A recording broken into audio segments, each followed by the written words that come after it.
It's the 2022 Supercut! Watch me review over 120 albums over the entire course of 2022 and gain at least 40 pounds in the process. Special delivery! Enjoy. These are my favorite metal albums from the month of January.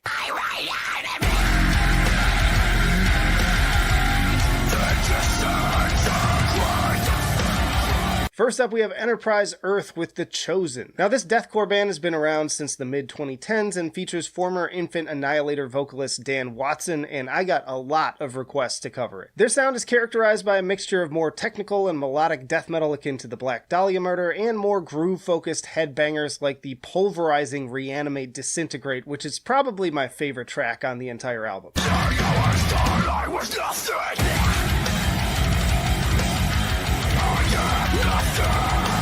Now, I will say that at over an hour, this album is definitely longer than it needs to be, and there are some clean singing parts that are a little questionable, but regardless, it's still a worthwhile listen with tons of fun riffs that will have you raging from start to finish. Next up is Descent with Order of Chaos via Brilliant Emperor Records.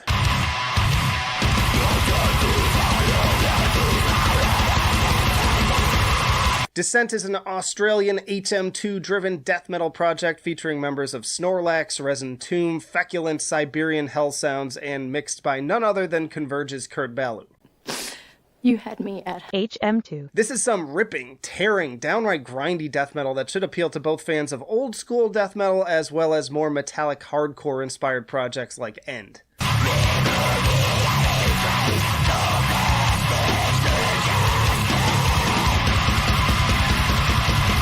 Entombed core of the finest variety, along with some pretty killer atmosphere when they slow things down for tracks like Fester. And aside from the absolutely pulverizing torrent of distortion, expect a pretty dynamic vocal performance with guttural lows to throat-shredding highs. Seriously, the parts where they layer them should have some sort of warning label. Holy shit, I'm gonna come. Then we have The Mist from the Mountains with Monumental, the Temple of Twilight via Primitive Reaction.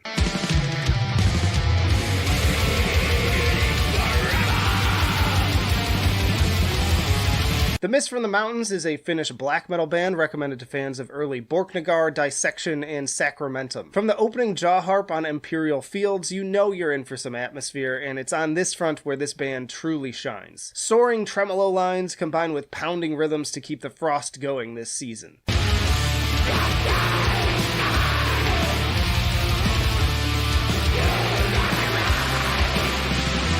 We also get some frills here and there with piano, acoustic, backup vocals, and synth, but sometimes all you need is some good old-fashioned melodic black metal to take you back to simpler times. Hoping this will just be the first in a strong release year for the genre. Next is Under Oath with Voyeurist.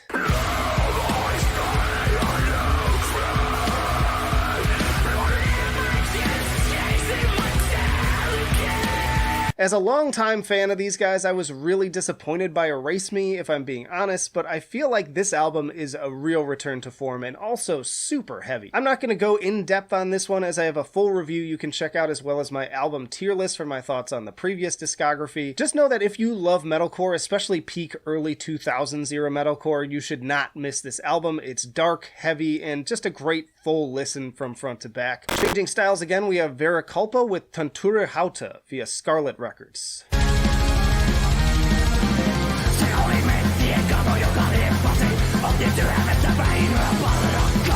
And I probably butchered the pronunciation of that album, but good folk metal is so few and far between these days, and I am so overjoyed to kick off this year with a strong release. This is high-energy, accordion-infused music recommended for fans of Korpiklani, Teresa's, Fintroll, and Moon Sorrow, and equally fitting for swinging both warhammers and flagons of ale.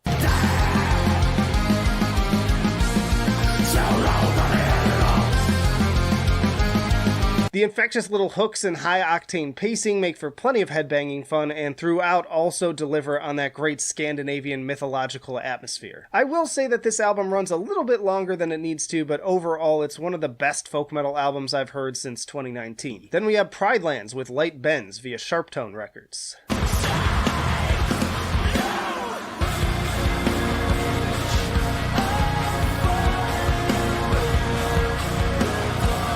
So this is another Australian band in the metalcore style for fans of groups like North Lane, Architects, and Make Them Suffer. And to be honest, this release is one I'd actually describe as kind of frustrating because there's some really promising tracks here, in particular Parted Time, which almost has more of an upbeat Astronoid feel to it.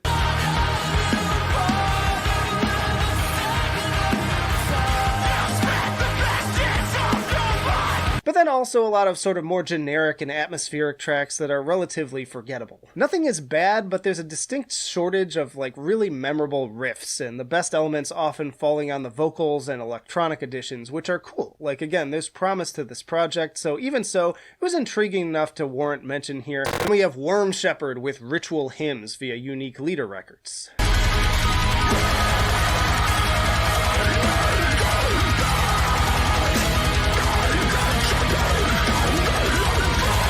Now, despite being a big fan, I personally felt a little let down by the latest Shadow of Intent album. How dare you! If you want to hear more of my thoughts on that album, again, you can check out the review, but if you wanted an alternate outlet for disgusting yet highly atmospheric deathcore with a symphonic twist, look no further than Worm Shepherd. This Massachusetts band seriously delivers on massive sounding production and orchestral arrangements alongside truly sickening vocal performances, impressive bursts of technical riffing, and raunchy breakdowns.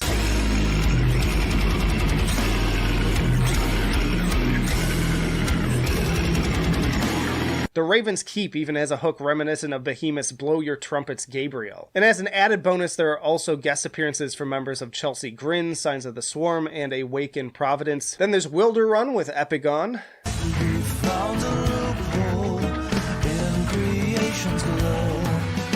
Seems like the response to this album has been a little bit divided, but I would call these guys one of the potential heirs to the Opeth throne, and one hell of a progressive metal band, with The Veil of Imagination being one of my favorite albums of 2019. Then we have Great American Ghost with Torture World.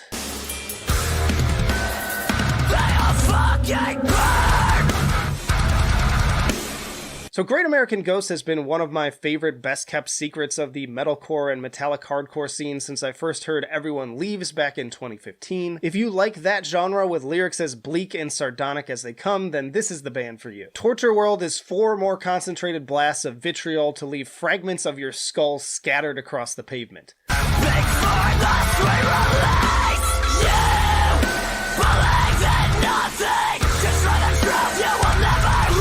It also makes for a nice snapshot of the band's capabilities overall, with Kingmaker a particularly punishing way to kick things off, but then the title track expanding on the dynamics with both some very 2000s era singing and deathcore growls. Then there's a ripping Womb with its impressive soloing that seems to come out of nowhere, and finally Death Forgives No One closing things out with its constantly climbing atmosphere and broad array of hooks. Also notably produced by Fit for an Autopsy's Will Putney. Keeping in the hardcore realm, but in a completely different style, we have Comeback Kid with Heavy Steps via Nuclear Blast Records.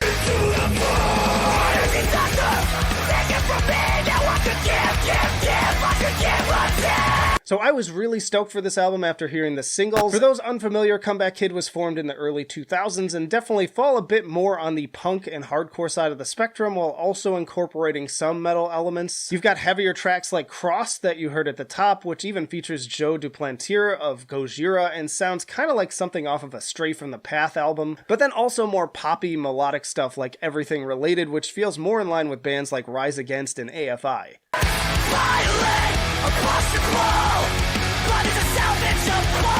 Oddly enough, that one became one of my favorites on the record as somebody who listened to a lot of that style of music back in the day. Vocal performances also range from hard-hitting knocked loose rage dumps to very Linkin Park sounding fry singing. Shout out here also to the Dolly Thundering Concept and their new album Almighty Men. This is a progressive metal and metalcore band I'd recommend to fans of Periphery and After the Burial.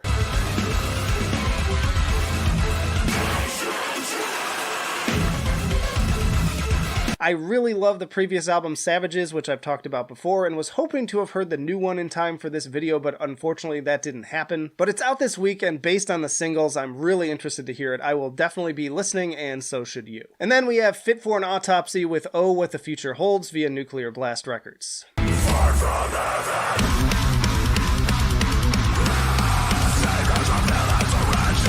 This is another album I was really looking forward to based on the singles, but sometimes hype can lead to letdown, and I find that to be particularly true when it comes to deathcore. Again, see my thoughts on the new Shadow of Intent, but fortunately, this album delivers on everything I wanted and more, from the clear Gojira influences of Far From Heaven to the pounding rhythms of Pandora.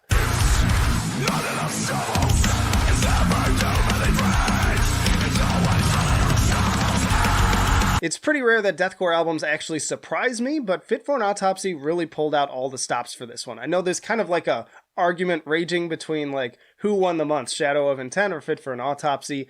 I tend to lean more on Fit for an Autopsy just because I think that they delivered a more diverse, dynamic, engaging album overall, where like front to back, every track is awesome. There's a lot of variety, but it's cohesive too, and it shows an evolution from the previous album. Simply put, this is easily their most mature and ambitious album to date. Oh, what the future holds indeed. My pick for the metal album of the month. These are my favorite metal albums from the month of February.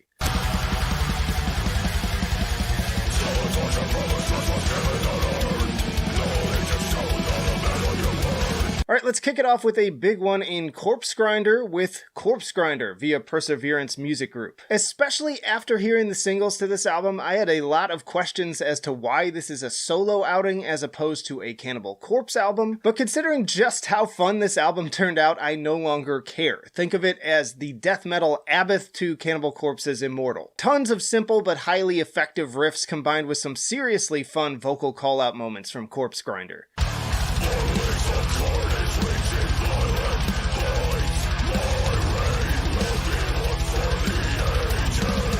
And what really sells this thing for me is the 32-minute runtime. Fisher and his crew seemed to know exactly what they were making here, and it wasn't some grand opus. Instead, it's just pure death metal aggression stripped back to all of its best elements and nary an ounce of fat. If you just want some no bullshit death metal this month, you really can't go wrong with Corpse Grinder. Then we have Once Human with Scarweaver via Ear Music.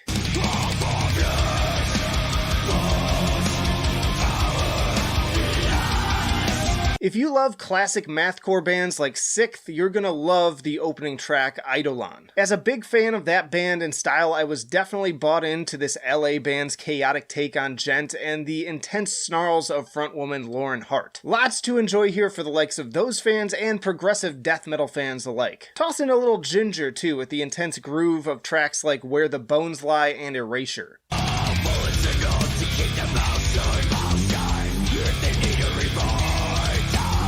That said, Scarweaver isn't without its issues. For one, when Laura goes for the more yowly kind of Alice in Chains type vocals on tracks like Bottom Feeder, I'm just not really into it. Very few vocalists actually do this style well in my opinion, and it almost always makes me check out. And while I do enjoy Deadlock, I'm not as fond of the hip-hop elements on that one either. That said, this is still an album worth checking out if you enjoy any of the bands or genres I've mentioned. A big one here and kind of a surprise to turn up on this list, but it's Korn with Requiem.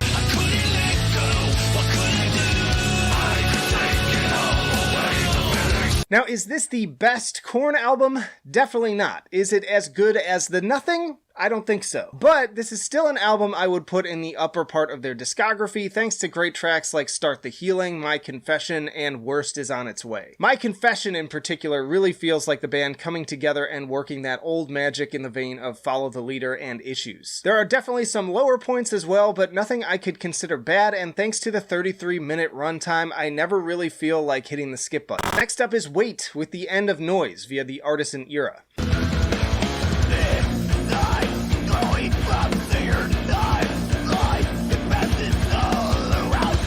I caught this awesome progressive death metal band with their 2019 EP, We Are in Transit, and those 3 tracks were enough to warrant putting them on my radar. Formed in part by Max Phelps of Cynic, Defeated Sanity, etc., you would be right in expecting this to be music that really takes you places. Lots of fun, chuggy toying with time signatures, but also plenty of more spacey, introspective moments as well.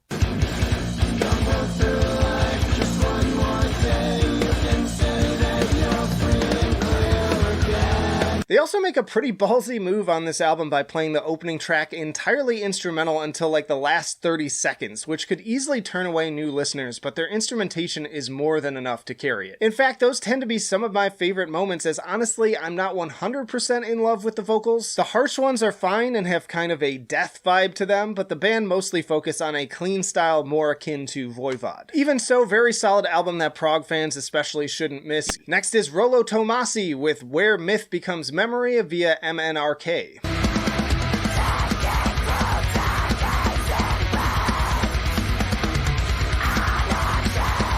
Rollo Tomasi are an English band started in the mid-2000s and recommended for fans of Spiritbox. Right from the start, I fell in love with this album as the opening track is absolutely stunning. Between the swelling guitars, twinkling piano, and always angelic vocals of Eva Spence, it puts me on the verge of tears. In a way, it actually reminds me of Julie Cruz singing Falling in Twin Peaks. This is the first of many moments to leave you adrift in a dream space, but always perfectly counterbalanced by explosive eruptions of equally palpable aggression.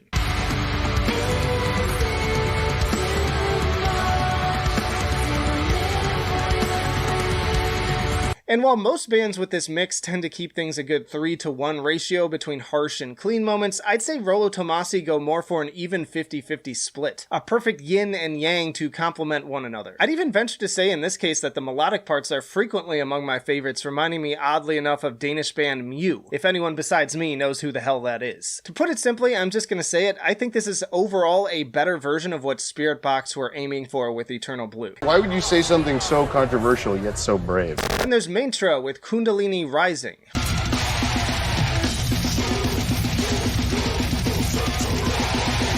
Mantra is a San Francisco-based brutal death metal band taking a strangely meditative approach to the genre, with each of the songs taking a trip through 7 healing chakras while the music grinds your eardrums into dust. Infectious grooves alternate with highly technical blasts of chaos, sort of combining the likes of Napalm Death and Wormed into something even more unholy.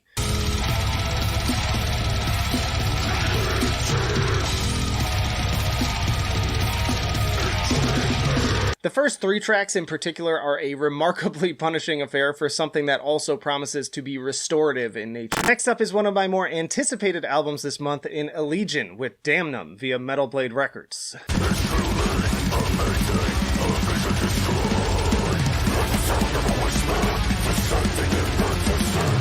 So I went into this album a bit tentatively, as while I loved Proponent for Sentience, I was extremely bored by Apoptosis. I think the former really had an emphasis on fun that made it the throw your fist in the air and jam escapism I was looking for, as opposed to the more melancholic direction of the follow-up. Damnum definitely doubles down on themes of sadness, anger, grief, and loneliness, right down to the title, but fortunately the songwriting is much more engaging this time, with new enthralling riffage around every corner on tracks like Into Embers. As the light goes out in this cavern so dark, I hope to remain. Then there's little detours into other styles like the Spanish guitar section of To Carry My Grief Through Torpor and Silence, some absolutely stunning piano on Blight, and Called Home feels like a straight up love letter to Opeth. Expertly executed with their own signature, I might add. Now this is not one of my favorites of the month, but I feel like I have to mention Bloodywood and their new album Rakshek.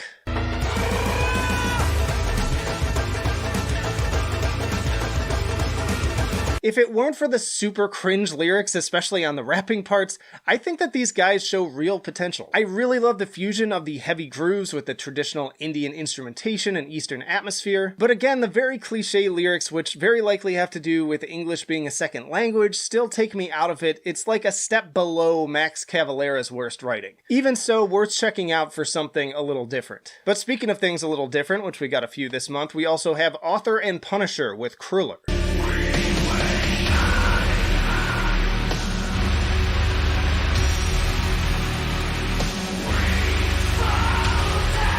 Now, if you've been living under a rock for the past few years, you may have missed out on one of the most innovative industrial metal acts around right now. Author and Punisher is the product of soul musician Tristan Schoen. Not only does he write all the music, he also fabricates all of the machines he uses to create it. The result is something both familiar in its components, but highly unique in its execution, and Tristan only continues to flex his creativity with Kruller.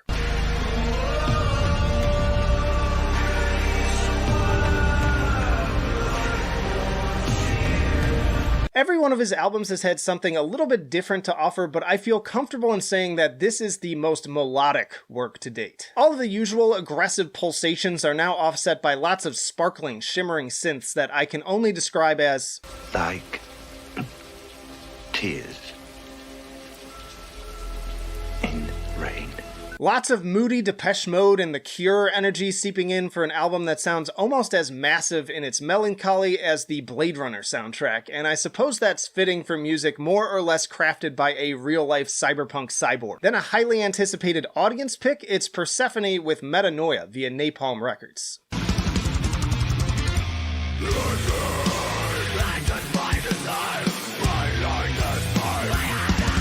Time for some more progressive metal with this band I previously shouted out in my bands like Between the Buried and Me list, although that's only a small piece of what Persephone have to offer. These guys have toured with everyone from Obituary to Leprous, so expect both intensity and massive atmosphere, one often complemented by string arrangements as lush as the best material from Dimmu Borgir.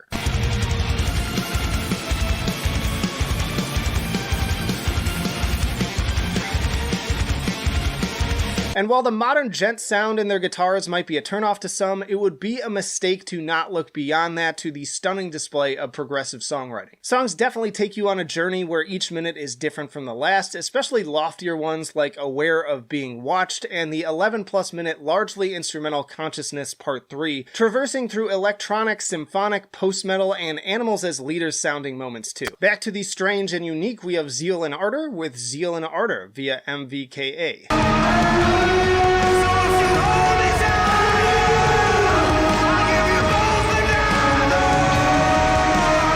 Zeal and Ardor is a project that quickly rose to prominence due to its unique fusion of black metal and an alternate history concept where African slaves draw power from Satanism. A stunning fusion of sound that landed previous album Stranger Fruit at the top of my best 100 metal albums of the last decade list, I might add. This self-titled follow-up once more finds mastermind Manuel Gagnon experimenting with seemingly any and all sonic approaches that interest him, from the aggressive Nine Inch Nails worthy head-bobbing opener and Mike Patton-esque I Caught You, to the blissful Death Heaven black gaze of Immersion. And because of all this diversity, I do wonder if some fans will feel like they've drifted a little bit too far from the original mission statement of black metal gospel music, but personally I welcome the continued evolution, and it's a little sad to see that the marketing and kind of the buzz around this seems to have dropped based on the views I'm seeing on the new videos.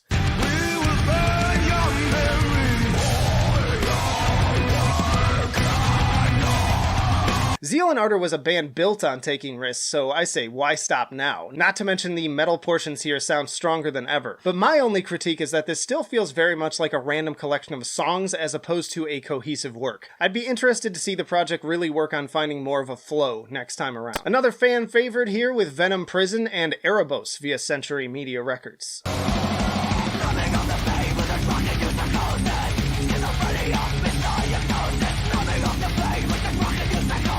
This is a band that I felt was constantly on the verge of greatness, but had not dropped an album to fully tip the scales, for me at least. I think that this has finally changed with this album. There is so much diversity on display here, with songs seeming to pull on everything from Arch Enemy and Lamb of God riffs to Between the Buried and Me solos and deathcore breakdowns to whatever the heck Pain of Oases is.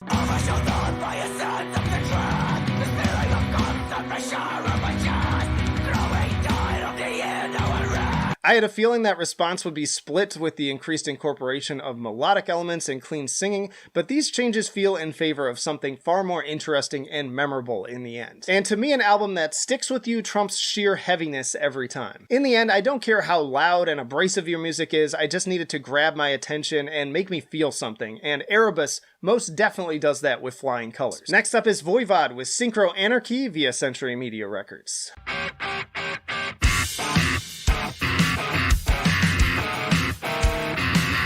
I've never been a hardcore listener of this band, but given all the recommendations I've heard over the years, it was fun to finally take a full dive with the discography for the tier list. And after having done that, I feel confident in saying that this is one of the band's best albums. It's definitely the best of the last decade or two by a long shot, but I'd even go on record to say it often goes toe-to-toe with classics like Nothing Face and Dimension Hatros. Well, then everyone loses their minds.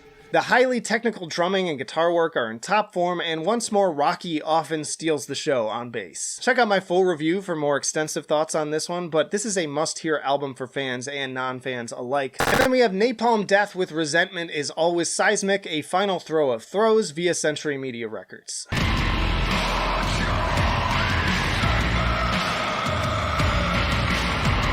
I did a track-by-track review on this album that you can check out, but in short, these guys have done it again. Especially in a genre as generally uniform as grind, it's amazing to not only have an album as wild and experimental as this, but to have it come from one of the bands responsible for establishing the genre to begin with is just wild. If you love Throes of Joy and the Jaws of Defeatism, you are going to love this follow-up for all the same reasons. Even the covers are fantastic. Do not treat this as some throwaway EP. This is critical listening to the point that I'm naming it the best release of the month. It is to them what Broken is to Nine Inch Nails.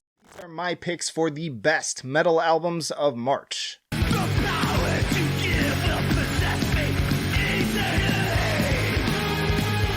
Alright, before I get into my picks, I do want to shout out Midnight with Let There Be Witchery, since I know some of you out there wanted to hear my thoughts on it. I know a lot of people seem to drool over this band, but I've never been overly impressed by their albums, and that continues to be the case, unfortunately, with this one. Why do you hate fun? I will say that of everything I've heard from them so far, this is probably the release that I've enjoyed the most, but it still just strikes me as a very mid-tier, forgettable outing. Not bad, but not something I'll probably remember in a few weeks, and I'm sure I'd enjoy this much more live given what I've heard about their shows. Now, if you want something in a similar style but done even better, if you ask me anyways, you should go with Bastard and Rotten Blood.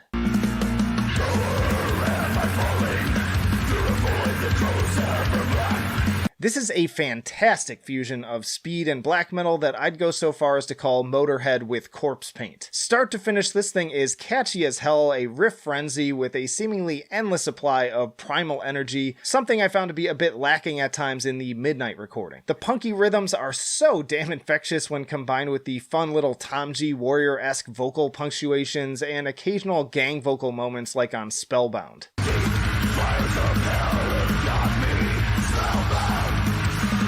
Admittedly, it does get a little samey and could be a few minutes shorter, but that aside, I got exactly what I wanted out of this album. Wailing guitars, foot-tapping D-beats, and a whole boatload of fuck you attitude make this a really great time for all listeners. Next up on the death metal side of things is Archaic with Labyrinth of Hungry Ghosts via the Artisan Era.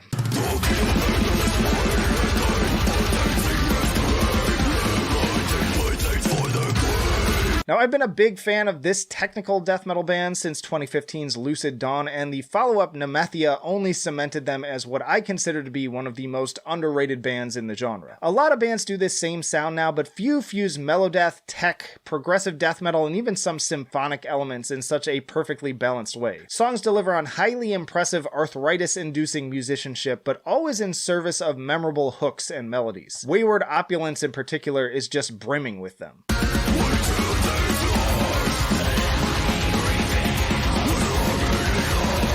Now, maybe it's just because I've been listening to so much more of this genre since I first discovered them, especially from the Artisan Era, but I will say that this album didn't hook me quite as much as the last one. But even so, it's definitely among the best I've heard this year so far, and doesn't have a single dud to pull it down either. Loving the exotic atmosphere on To Summon a Moria, further amplified by saxophone, flute, and strings, the symphonic touches on Broken Glass Apotheum, and that sudden Meshuggah-esque riff on Abode of the Deceiver. If you love bands like Obscura, Inferi, Necrophagus, etc., you definitely need to check these guys out. Alright, throwing in another shout out here too to Hath with All That Was Promised.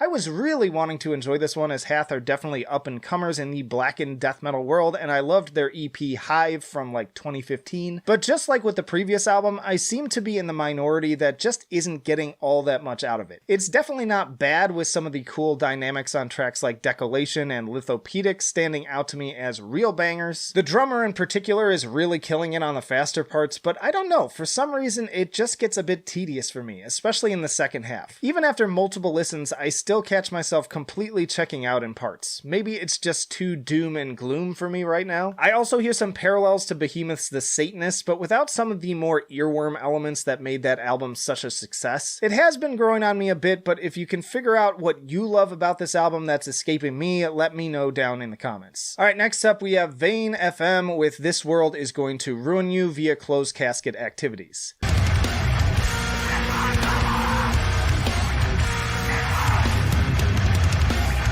So I debated still including this, but I ultimately decided I've always been one to give credit to music regardless of where it comes from, and to prove that I'm not just some hater of the band despite recent content. Surprise, motherfucker! Quite to the contrary, actually. 2018's Aerozone was easily one of the most punishing albums of that year, and one absolutely packed with strong contenders in the metallic hardcore genre like Harm's Way and Loathe. And if anything, their fusion of noisy, knocked loose fury with pummeling nu metal grooves hits harder than ever on tracks like Lights Out, The Killing Womb, and Inside Design, which even has a brief Slipknot-esque record-scratching section at the end. But much like the Dillinger Escape Plan, they also refuse to stay in one place, with tracks like the moody, piano-driven Whenever You Are and Funeral Sound, the early 2000s MySpace core vibes of Magazine Beach, and the crushing doom and gloom of Wavery. Definitely cool to hear them also continue to evolve on their already diverse and chaotic vocal performances as well.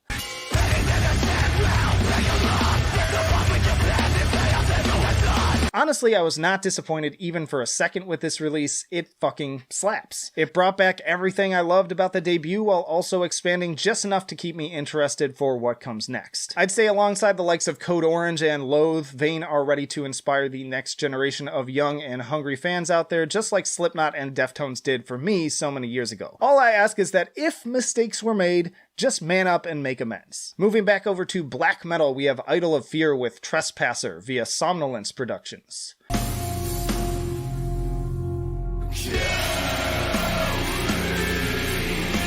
Idol of Fear is a Toronto band with an insidious serpent-like fusion of sound recommended for fans of Behemoth, Deathspell Omega, and Emptiness. I get a lot of black metal in my inbox, and the only reason I don't cover much of it is because a lot of it just sounds so similar. This, on the other hand, is one of those standout releases that goes well beyond the usual blueprint. Tracks really run the gamut stylistically, from the godfleshy rhythms of the Flayed Horizon to the string-infused misery porn of Chirotonia.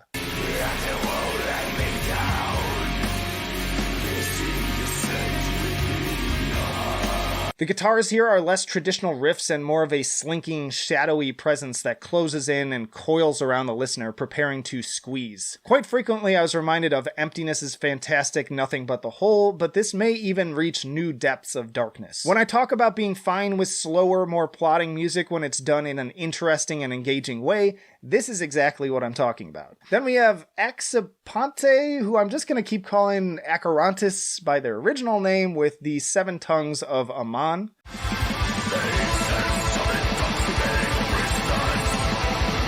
Maybe I'll just call them the project formerly known as Acherontis, because even though the press release is as dense as a chapter in a history textbook, I still can't fully make sense of what happened here. Regardless, this is just the latest thematic iteration of the iconic underground Greek black metal band, one that has been around since 1996. They have always taken atmosphere to the next level, often feeling more like being in the midst of some chaotic spell casting than simply music, and in that respect, this album is no different. The shrieking tremolos, pounding drums, and harrowing chanting surround you like a whirlwind of pure evil.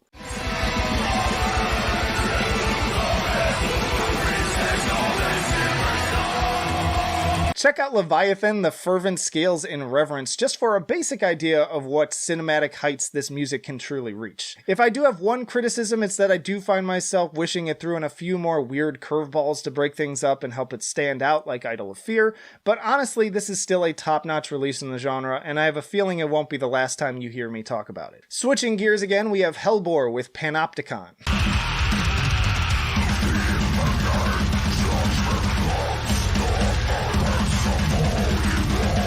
This album has strong Lamb of God vibes, especially on tracks like All Men Are Created Evil, like if Lamb of God was still good. Really great mix here of melodeath and groove metal riffs with tons of energy and lots of little understated symphonic touches as well. I also enjoy the noodly jazz guitars and Hammond organ during the break on Terror Eyes before it erupts back into a deluge of blackened tremolos. Definitely shows the variety of performances that they're capable of. And then Necrocracy is another standout track with stellar performances across the board from the bass and drums to the constant stream of guitar hooks.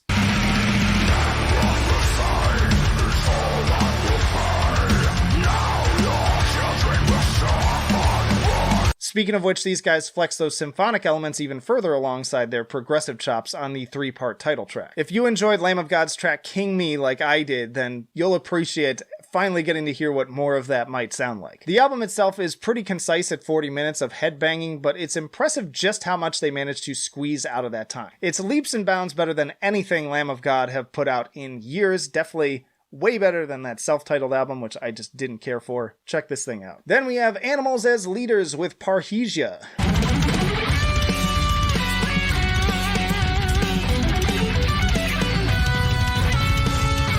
So I was actually pretty nervous going into this album after just how good The Madness of Many was, and while this doesn't quite reach that same high bar, Parrhesia continues to illustrate how Animals as Leaders dedicate themselves to always expanding and evolving their sound. Monomyth and Gordian Knight both deliver on the heavier side with high-octane Meshuggah energy. Gestaltzerfall really puts the atmospheric elements front and center for something that sounds like some epic sci-fi soundtrack, while The Problem of Other Minds also seems to go full-on Tron Legacy with the electronic elements.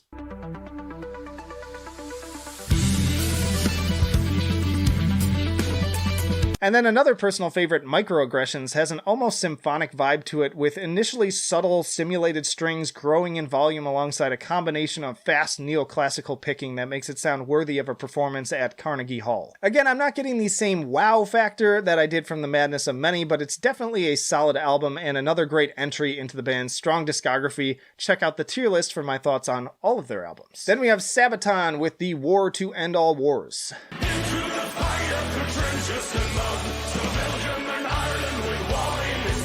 Y'all, you know I've never really loved power metal, and I've always goofed on these guys whenever I saw band photos, but damn, is this album fun. In fact, count me a new full-fledged Sabaton fan because it inspired me to dig into their full discography as well, and there wasn't a single album that I didn't enjoy. They just seem to have such a mastery of atmosphere that has only gotten better with each subsequent release, and honestly, I think this may be the best representation of their sound to date.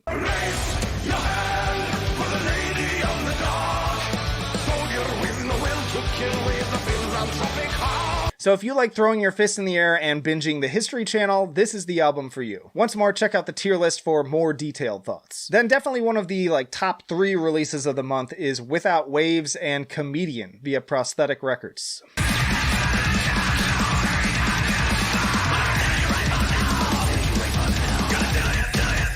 Another one I've enjoyed previously with their 2017 album Lunar, this Chicago band defies concise genre labeling, traversing a wide variety of influences that include the Dillinger Escape Plan, Gojira, Devin Townsend, and Porcupine Tree. Opening track Good Grief alone runs quite the stylistic gauntlet over its relatively brief runtime. We're talking Mike Patton vocals on the intro, chaotic fusions of prog and mathcore riffs, blackened tremolos against pop-influenced singing, electronic effects. If I could make one direct comparison, it would probably be to my homies in Torrential Downpour, but these guys definitely do their own thing. I love albums where every single song has something a bit different to offer, and Comedian definitely delivers in that department with both ragers like Algorithm, more progressive, expansive content like Set and Setting, or the vaguely Opethy Do What Scares You and Slight in Shadows.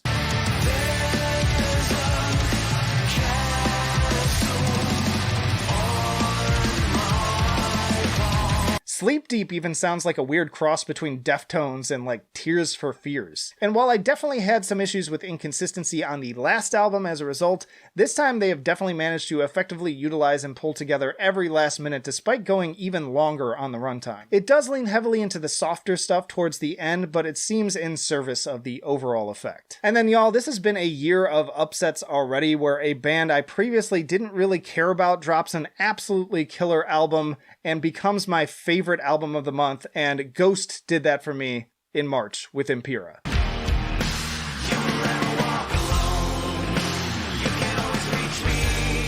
And honestly, after taking the dive with all of their previous albums, I believe Impera is at least on the verge of becoming their best. The amount of variety on display here is phenomenal, and all the while also providing hit after hit with both catchy choruses as well as some of their heaviest moments to date. It's a hunter's moon. Ghost touch on so many classic influences with this record, from Rush and Van Halen to Faith No More and Danny Elfman, and all the while within a focused, perfectly honed concept without an ounce of filler. Once more, check out my Ghost tier list for extended thoughts on this album and the full discography, but despite what it lacks in the pure metal ethos of some of these other records, it's still my favorite thing that I cannot stop listening to this month. These are my picks for the best metal albums of April. So I know that Rammstein's Zeit is the big release right now, but there are just so many even better metal albums to check out this month, and I doubt you've heard all of these. First up, we have Watain with the agony and ecstasy of Watain.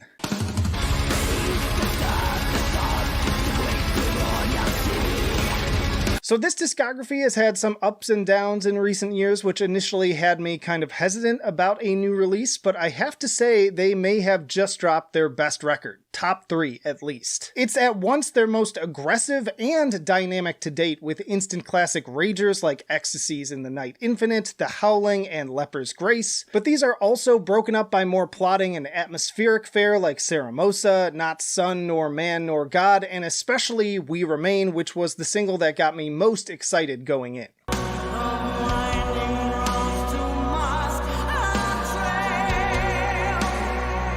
The resulting pacing is frankly exquisite, making for one of the most engaging black metal albums I've heard so far this year, and also perfectly captured by some of their best production to date. Think the best elements of Lawless Darkness and Sworn to the Dark, but with a slightly more ambitious scope and a much more focused runtime. Check out my tier list for my thoughts on their entire discography. Switching gears, we have Anna Sage with Anna Sage.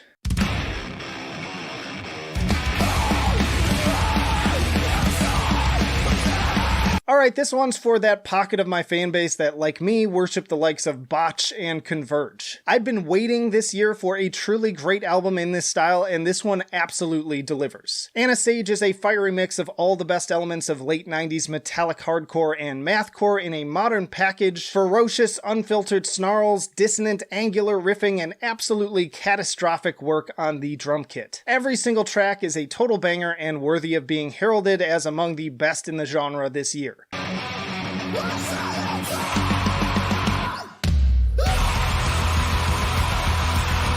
So many great moments, honestly too many to highlight here, but the ending of the final track, The Serpents, where the recording gets more and more like blown out, is seriously satisfying as a conclusion to an already apocalyptic record. Listen to this album right fucking now and tell everyone you know the name Anna Sage. Alright, so sometimes I want to shout out things that maybe aren't top picks, and that goes to Necrogoblikon and the Fundamental Slimes and Humors. Well, this is life, and we're living it right now. Well, this is life, and we're living it right now. As someone who absolutely loved the appropriately titled Welcome to Bonkers and deeply respect this band's hustle with the Right Now with John Goblikon talk show, I've got to be honest and say that I was really disappointed with this album. Disappointed!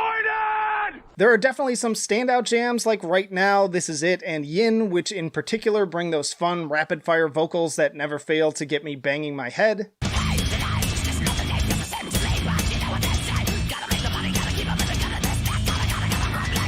But outside of those, I found myself missing the variety of the previous album's instrumentation. Whereas that release seemed to fully embrace its randomness and strive for unique and complex arrangements in the process, this one is oddly restrained and even a little one-note save for a few moments like the folk metal-y accordion on A Lesson in Hate. Honestly, I think this band has what it takes to be the heirs to the Gwar throne. I just don't feel like this album is the fullest representation of their talent. Next up is Kubla Khan with Lowest Form of Animal. So it brings me to the chrome on the interstate, living hard life, working long nights. Now, if you just want heavy, this is the album for you. The vocals on here are just absolutely punishing. You could say there's some similarities to Hatebreed in this band, but they take it absolutely to 11. No frills, just pummeling. It has that 90s mentality. Love the back and forth of the opening vocals on Swan Song, which features Scott Vogel of Terror and Buried Alive. Taipan once more proves that you don't need much more than a minute to pulverize the listener, incorporating both rollicking skank beats and a slower breakdown.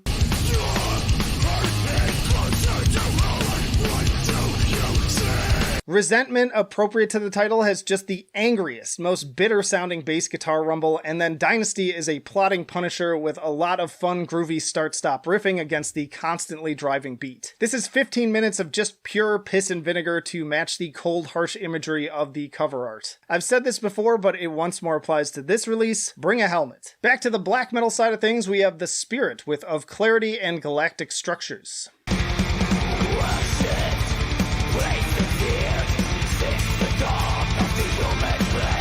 Now, I've been following this German progressive black and death metal band for a few years now, and each release is better than the last. Fans of bands like Dissection and Satyricon should really love the fusion of aggressive and earworm melodic riffing on display. And also on par with the classics, the atmosphere is appropriately icy, but this time more within the context of the cold vacuum of space. Once more, as taken straight from the press release, capturing the fear of the unknown and humanity's insignificance within our cosmos is their theme.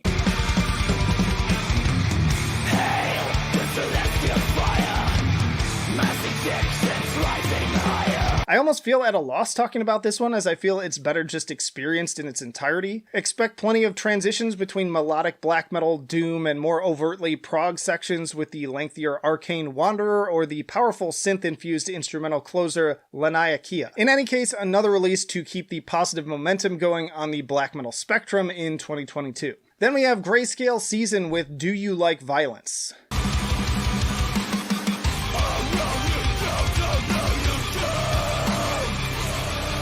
This is a Swedish metalcore band that I happened across with 2019's Everything Hurts, and it quickly became one of my favorite albums in the genre of the last few years. What's most of note is that while they definitely do engage in the typical punishing gent tropes of their peers, I'd group them more closely with the likes of Rollo Tomasi and Loathe in how they balance this with quite a bit of shoegaze and even sort of dream pop elements on tracks like Volatile, Summer, and Side Effects, which also features Kelly Thorner of Viljarta.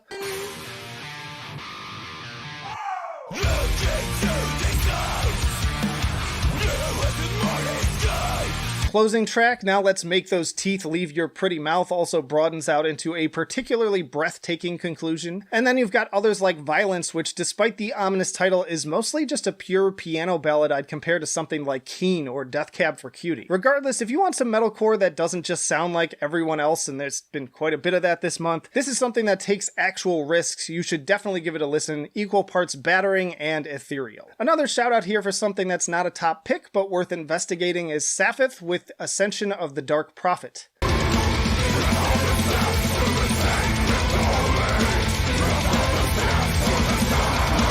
I would compare this most closely to Moonspell with its fusion of gloomy, gothic atmosphere and symphonic death metal. The heavy parts really hit pretty damn hard in unison with the fairly epic backing elements, but ultimately the clean singing portions leave a bit to be desired. I'm a little biased in that I'm not a big fan of this style to begin with, but even that aside, the singing itself, unlike with Moonspell, is pretty inconsistent.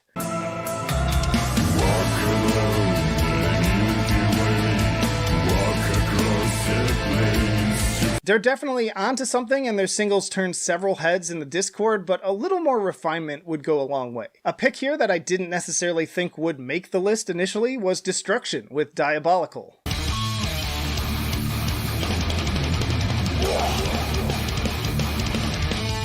Now, a lot of these legacy acts, especially in thrash metal, tend to let me down or just be very middle of the road with their later releases, but this kind of blew me away. The riffs are absolutely awesome. My understanding is that they have a new guitar player, and I think that has invigorated them. The vocals are also pretty good. They can get silly in places, but overall much better, I would say, than the last Exodus album.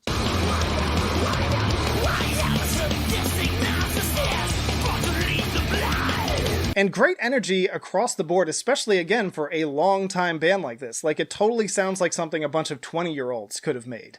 How do you do, fellow kids? I love the harmonized solo on No Faith in Humanity, those little extra wails of the guitar amidst the already killer riffing on The Last Day of a Dying Breed, the almost Meshuggah level chug, and then kind of At the Gates and the haunted riffs of the opening of The Lonely Wolf. Really great stuff, unexpected. If you like thrash at all, you definitely need to check this out. Alright, flipping the script entirely, we have Trace Amount with Anti-Body Language.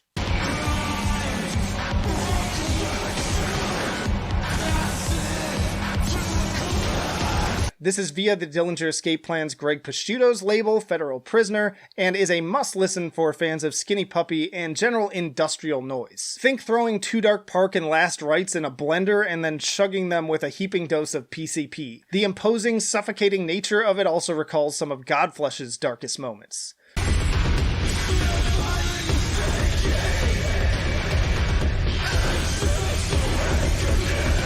This is the New York Project's first full-length, but it's in the wake of notable collaborations with members of Pig Destroyer and the Dillinger Escape Plan. It's an absolutely unhinged, violent record that I hesitate to even label as music, as in some cases, it's just not. And it's exactly what I've been looking for in a time where great industrial releases are often few and far between. Then we have Beyond the Structure with Scrutiny.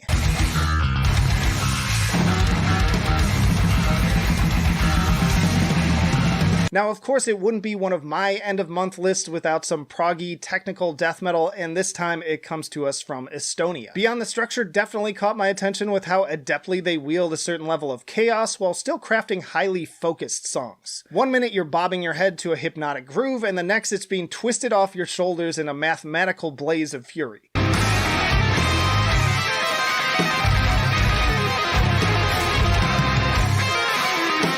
If I do have one critique of the band, it's that the vocals, which are kind of a cross between Cannibal Corpse and Death, feel a little simplistic in comparison to the instrumentation. They work well enough and he does vary up the tone of the snarls here and there, but I feel like there could be more dynamics to match the complexity. But regardless, the instrumentation from the guitars and drums right down to the bass are fantastic, and if you enjoy the likes of Gorod, Ingurgitating Oblivion, John Frum, CB Murdoch, etc., you're going to want to check this out. A very tight 34 minutes. There's really no reason not to. So April in particular has been a good month for industrial, because I've got another one for you in Lament Cityscape with A Darker Discharge.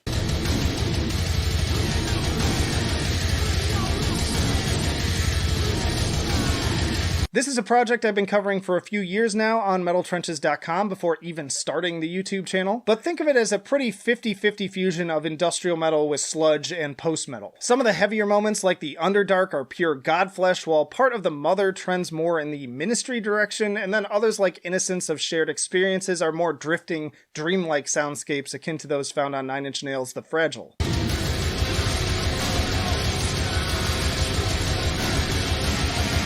There's also a decent amount of variety in terms of pacing, with short blasts of aggression at just around 1.5 minutes, and then up to clocking in at over 6 minutes, and all coming together at a very concentrated 25. If you like mixing spellbinding atmospheres with electronics and head bobbing, then you're going to want to listen to this album. Alright, another huge release we had to include this month is Meshuggah with Immutable.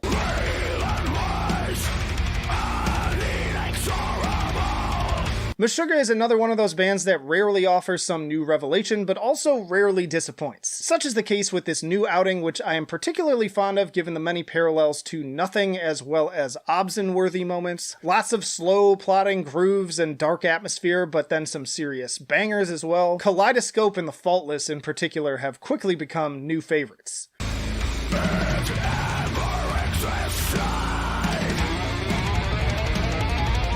I also appreciate the few marks of returning experimentation with the vocal variation and the eerie interlude of Black Cathedral, which forgoes any djenting at all in favor of a more black metal sound. All of this notably in their longest package yet at a whopping 68 minutes, and yet even after at least 30 spins, I have yet to get bored once. Another killer entry in a very consistent discography. Be sure to check out the new tier list for this one as well. And then my number one pick this month goes to Greyhaven and This Bright and Beautiful World.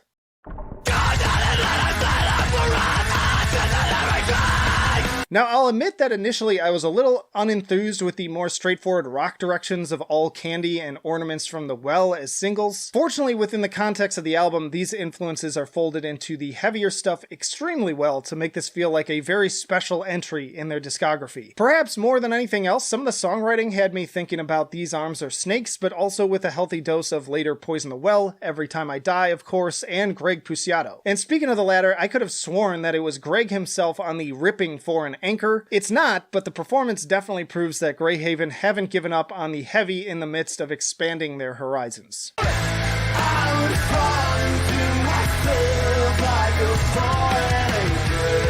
They don't skip on the wild riffing either, with tracks like A Painful Necessary Action or More and More Hands. Honestly, with all the emotional and stylistic ups and downs they cover on this album, I can scarcely believe it's only 34 minutes long. And all of it captured perfectly on the production side by the always talented Will Putney. These are my picks for the best metal albums of May, and I guarantee you haven't heard all of them.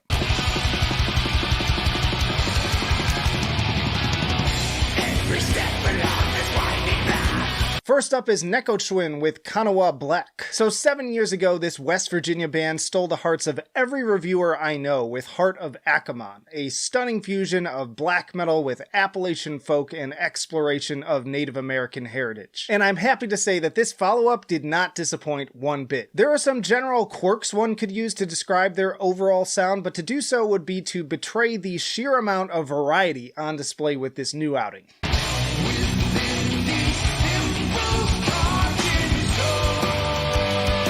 The title track had me reflecting on what it might sound like if Chemist collabed with Panopticon, the Animals as Leaders-esque tapping acoustic guitar work on The Murky Deep is fucking magical, A Cure for Winter Plagues gets super funeral doomy, while Generations of War contrasts malevolent-sounding harmonized guitars with what sounds like a chording flute. And then both Visions, Dreams, and Signs, an epic closer across the divide, are brimming with moody acoustic and soaring blackened melodic riffs on par with early Opeth. Another majestic display of unbridled passion and creativity that's sure to go down as one of the best black metal albums of 2022. Next up is Primitive Man with Insurmountable.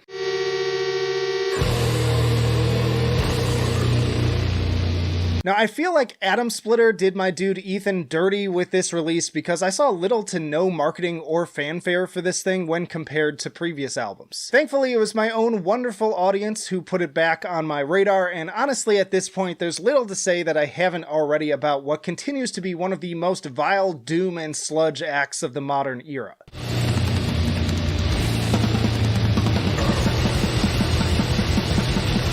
This is 39 minutes split up over 4 tracks of pure vitriol in the form of lumbering walls of distortion, eerie, ambient atmosphere, and of course, Ethan McCarthy's always harrowing death bellows. Regular viewers know I'm not much for doom in general, but I always make an exception for Primitive Man, and if you're in the same boat, you should too. You can also check out my interview on the podcast with Ethan right here on the channel, one of my favorite guests to date. Then we have Blut aus Nord with Disharmonium, Undreamable Abysses.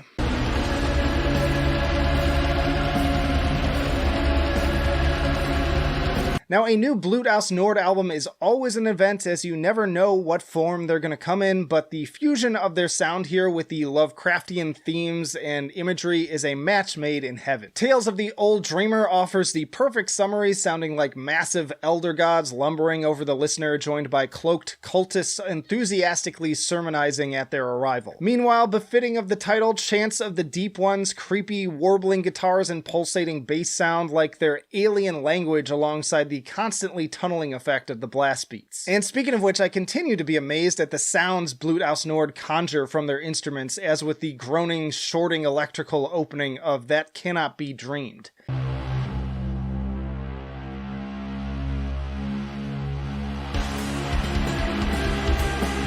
Every track is brimming with atmosphere and truly the ultimate culmination of the unnameable in sonic form. Another masterpiece, 7 tracks and 47 minutes that was captivating from start to finish. Check out the tier list for my full review and ranking within their discography. Next up is Sensory Amusia with Breed Death.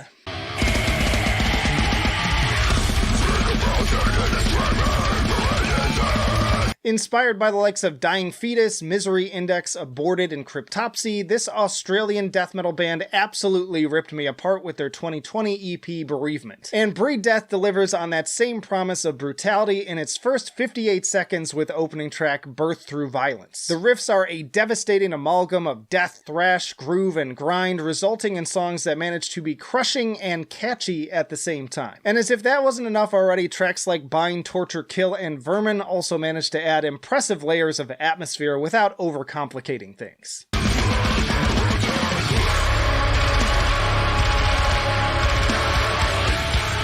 That's not even to mention the impressively dynamic vocal performance ranging from totally understandable death bellows and blackened snarls to completely indecipherable gutturals. And once more, Sensory Amusia is one of those bands that recognizes less is more in this genre, keeping the runtime to a lean and mean 32 minutes, punishing stuff, maybe one of my favorite death metal releases of the year so far. Switching things up again, we have Cave In with Heavy Pendulum.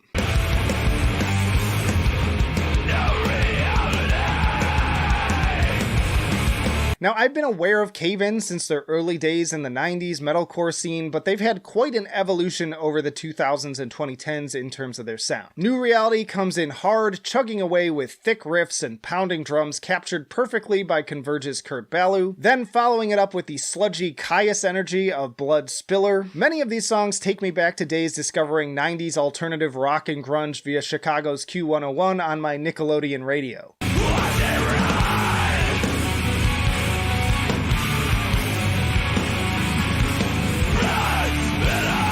There's so much angst and vitality throwing through the veins of this entire record, from the seemingly endless jamming guitar hooks to Brodsky's pristine vocal performance, his moody crooning only making the explosions of raw violence all the more impactful. Again, as someone who grew up on a steady diet of hard rock in the vein of Quicksand and Helmet, I am starved these days, and I would trade the entire channel to have music like this reign supreme on the radio waves once more. Then we have Malthusian and Suffering Hour with Time's Withering Shadow.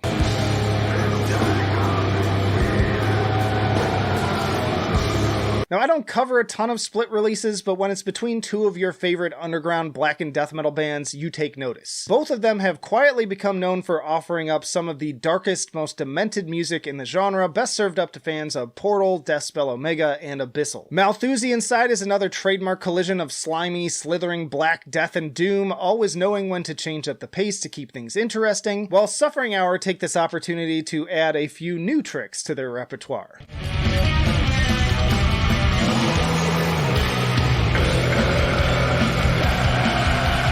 In addition to their usual haunting atmosphere, they also incorporate harmonica, Spanish guitar, and plenty of reverb on the electric guitar to craft what sounds like the soundtrack to the most harrowing spaghetti western never made. I've heard a number of bands toying with this interesting sort of blackened cowboy music, but I think Crawling Embers may be the most successful execution I've heard of it to date. Miserable music from two of the most underrated and interesting bands around. Then we have Godmother with Obevaklig.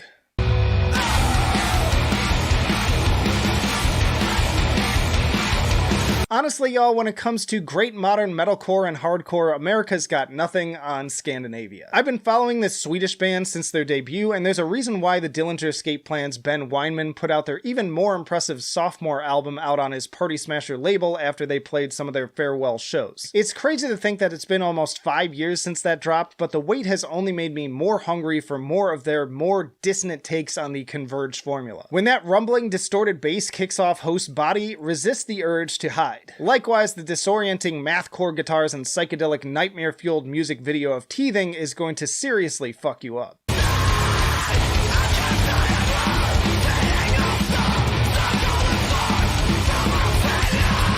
I need an adult! It may only be an EP, but Godmother are not interested in wasting any of your time. They squeeze every last drop out of those 10 minutes and leave you feeling battered, bruised, and ready to just spin it all over again. Switching things up again, we have Horn with Verset.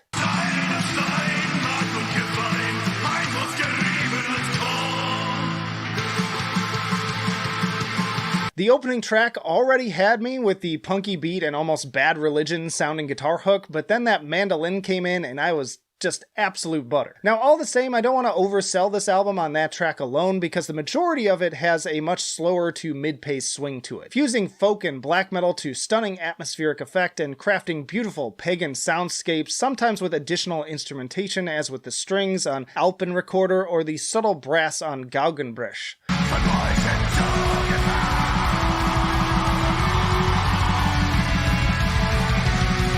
Vocals come in both harsh and clean varieties, the latter seeming to carry a certain ancestral spirit, whether delivered in English or German. And even if you don't speak the latter, the performances speak volumes in terms of raw emotion. I'd also argue that because of the overt focus on folk, this would make for a great gateway album for those who genuinely find black metal too esoteric. Then we have Gwendid with Censored.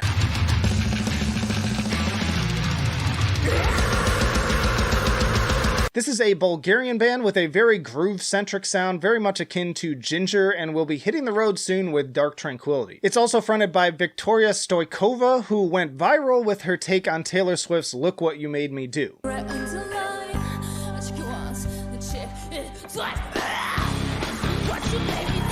Tracks like Martyrdom, This Is a War, Spider, and Dreadful are intensely aggressive and sure to get your head bobbing, while also providing plenty of deeply sensitive lyrical content, most notably with the lead single, which is one of those words you can't say on YouTube if you want to keep your video monetized.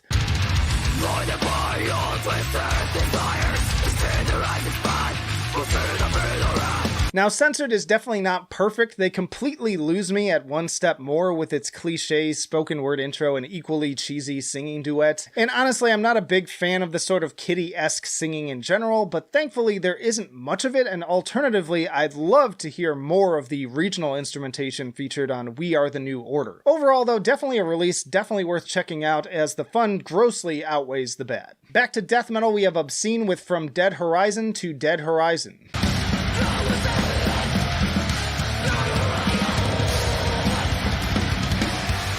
Now, I get a lot of death metal in my inbox, but only a small percentage of it really piques my interest enough to make the end of month list. Enter Obscene with this excellent release that should appease both fans of modern and old school sounds. The production on this album perfectly captures the vibe of a raw live performance, but with just enough studio magic to also let each instrument really pop in the mix. Gritty, dark atmosphere and animal aggression combined with killer explosions of melodic leads, and the drum solo that kicks off Faith Through Pain is just one of the many standout moments.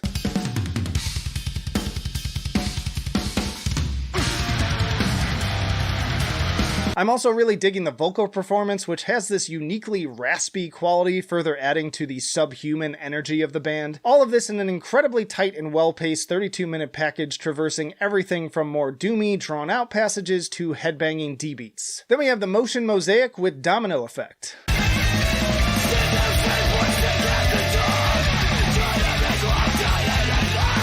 Short one here for a short release, but if you love mathcore in the vein of the Dillinger Escape Plan and the Number 12 Looks Like You, you're going to want to check out this follow-up to their already excellent full-length. Option kicks off straight out of Miss Machine, but evolves into something uniquely their own, with flourishes of clean singing and uplifting melodies somehow seamlessly blending with the stank-face grooves and technical drumming. Spork likewise opens like an outtake from Calculating Infinity, taking the listener through a thrilling gauntlet of unpredictable pace changes. Yeah, it's only 2 tracks, but if you're a lover of the genre like me, you can always check out Avant Garbage if you missed it back in 2020. It was one of my favorite albums of that year, or you could pair it with another similar EP in Chamber with Carved in Stone.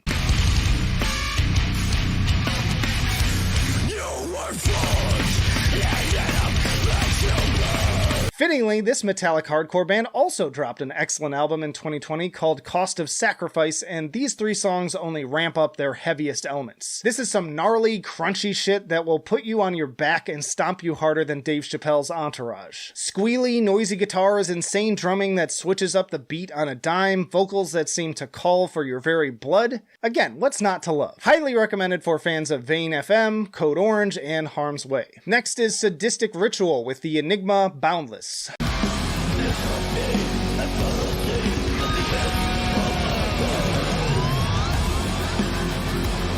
This is the second album from the Atlanta self-described psychedelic thrash band, and while that description certainly holds true in part, there is also plenty of black metal influences on display, with some of the slower tracks in particular like Murmur and Maelstrom of Consciousness reminding me quite a bit of Watain. Regardless of style though, there is no denying the sheer energy and riffage on display here. Area Denial being an obvious standout with its relentless pace, ripping solos, and punishing bass tone.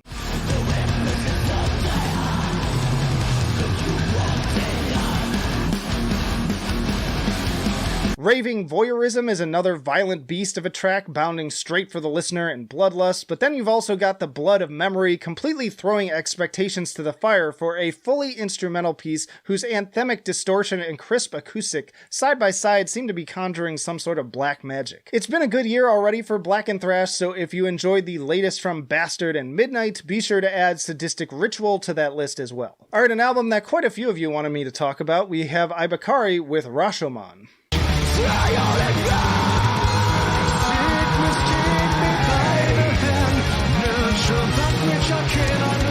Now, on paper, a collab between Trivium's Matt Heafy and legendary black metal musician and Emperor frontman Ishan doesn't sound like it should work. And while this album definitely stumbles in places, it's still easily one of the most interesting and atmospheric releases this month. Honestly, the opening is a great place to start with the almost Igor-esque gypsy folk intro of Hakanaki Hitsuzan leading into the epic Kagutsuchi, much more seamlessly than my pronunciation, I might add. Damn you! You gave him the easy ones! But it's these moments where the additional stringed instruments and Ishan's sultry, clean singing really take the listener to another place. And then interesting features from Gerard Way and Behemoth's Nurgle are just icing on the cake.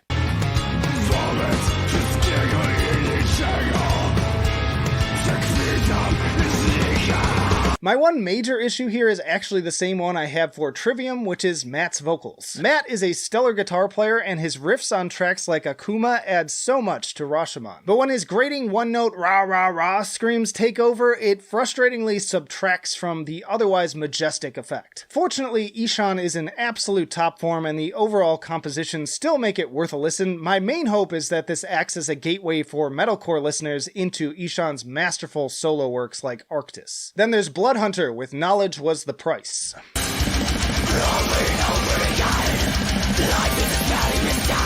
Now, while I'm definitely intrigued to hear what comes of Arch Enemy's seemingly more power metal direction, Bloodhunter is the band most effectively filling the gap left since the Angela Gossow era. Diva Satanica, also of Nervosa, possesses both the viciousness and showmanship of those glory days alongside impressive melodic death metal musicianship that goes toe-to-toe with classics like Wages of Sin and Doomsday Machine. Even the guitar-driven instrumental A Relentless Force is an absolute shredfest up there with Malmsteen's best work, while the Forsaken Idol brings both infectious headbanging chugs and a great guest feature from Therion's Rosalia Serum.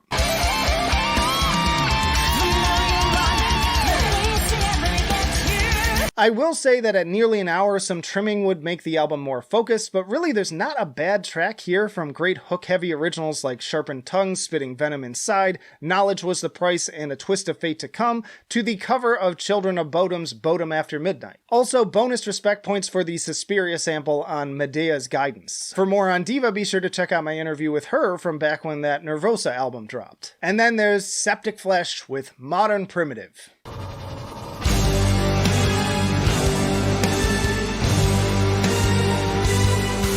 It's been a long road and several pounds later waiting for this one, but Modern Primitive is finally here, and it did not disappoint one bit. In addition to the usual bombastic explosions of brass and haunting strings, we also get a lot of regional influences in both the instrumentation and backing vocals. I would even go so far as to say that this album contains some of the band's best orchestration to date, with Coming Storm's raging whirlwind of woodwinds and screeching bows, or a Desert Throne going full-on Lawrence of Arabia soundtrack. And then, of course, all of this class contrasted with the big lumbering riffs of tracks like Hierophant and Neuromancer, as well as Spyros' inhumanly deep death growls.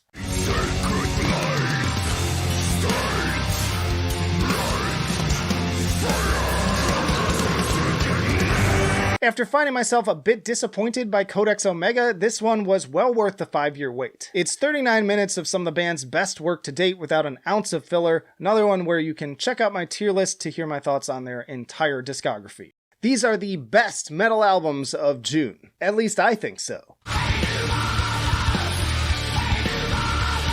Alright, first up we have Creator with Hate Über Alles. Now, it was really a toss-up as to whether this album would make the list, but I really do think that Creator have dropped one of their best albums since Coma of Souls. No way. Yes way. Hate Über Alles is a fantastic fusion of intense thrashers like the title track in Killer of Jesus, Iron Maiden worship on Conquer and Destroy, Become Immortal, and Demonic Future, and some more new surprises as with the Sophia Portenay feature on the more melodic Midnight Sun.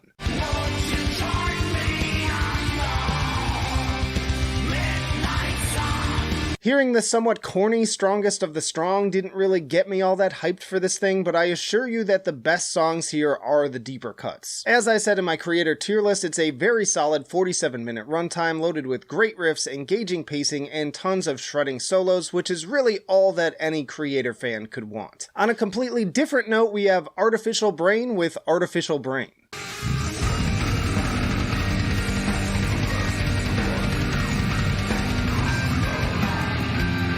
Now, there's a reason why I ranked Artificial Brain so highly in my modern death metal tier list video. This New York band combines dissonance, brutality, and progressive song structures in a way that gives even Gorguts a run for their money. Inconceivable. And all the while crafting compositions that are never style over substance or simply technical for technicality's sake. Tracks like A Lofty Grave and Celestial Cyst are the perfect examples, traversing a challenging display of blast beats, pace changes, and gurgly death growls while still maintaining a sense of earworm hooks and memorable melodies.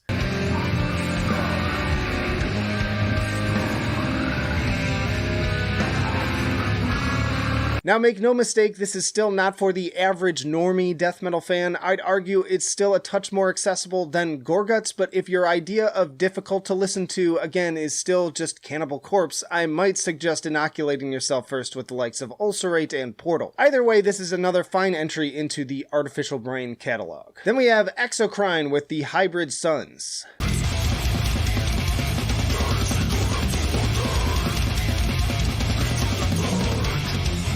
This French progressive death metal band continues to be one of my favorite modern death metal bands ever since I heard Ascension back in 2017. Few bands manage to be so spectacularly technical while still delivering great songs that are highly memorable, not to mention their ability to also harness this in favor of incredible atmosphere on tracks like Dying Light and The Hybrid Suns.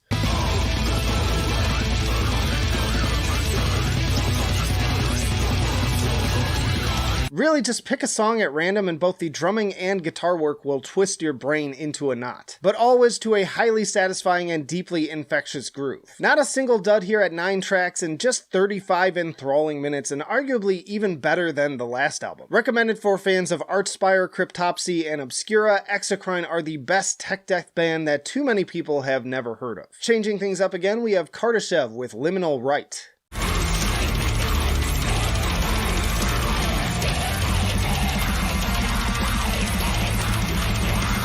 Kardashev are one of those bands that take pieces from almost every genre and rebuild them into something completely unique. Post-metal, death metal, black metal, and progressive metal all come together for a truly haunting sound that some refer to as death gaze, all in service of a deeply sorrowful yet restorative and introspective atmosphere.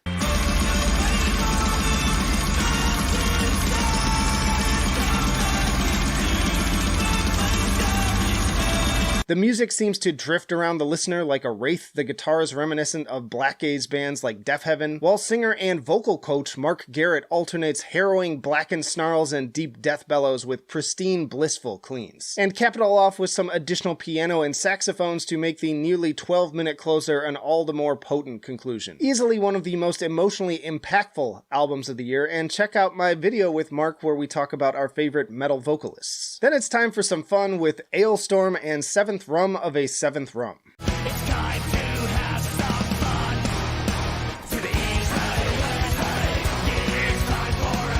You know, despite loving folk metal, pirates, and lyrics that put a smile on my face, for some reason Ailstorm have just never really appealed to me. But by the time Cannonball rolled around, I was definitely sold on this one. Accordion and fiddle are always welcome additions alongside good time energy, and does anyone else hear the Back to the Future theme on the very Ensiferum-esque Magellan's Expedition?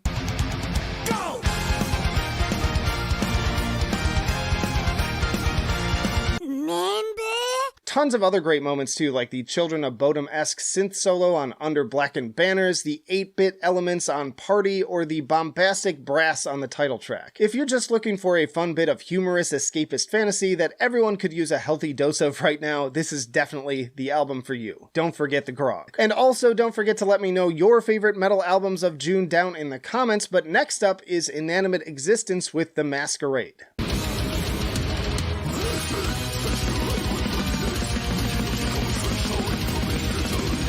This progressive death metal band has been steadily churning out albums since 2012, and each of them has something a little different and special to offer. I'm partial to 2016's Calling from a Dream myself, but The Masquerade is another really strong contender for their best. The genuine passion, raw energy, and meticulous attention to pacing and memorable moments is clear on great tracks like Endless Waves, Buried Beneath Scars, and Return to the Dream.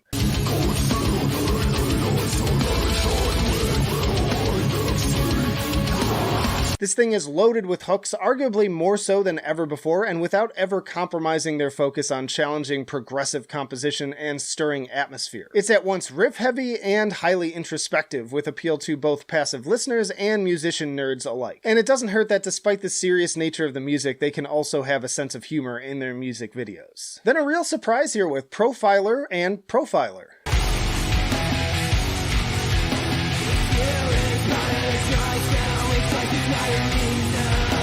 As some of you may know from my tier list, I'm a bit of an unapologetic nu metal fan, so I'm always interested when newer bands like Tala enter the fray. Profiler is the latest of such bands to end up on my radar, and they definitely feed my inner 16-year-old's love of bands like Deftones, Linkin Park, and Incubus. A track like Glitch Theory is a great place to start with its fusions of try not to headbang challenge grooves and drifting atmospheric elements.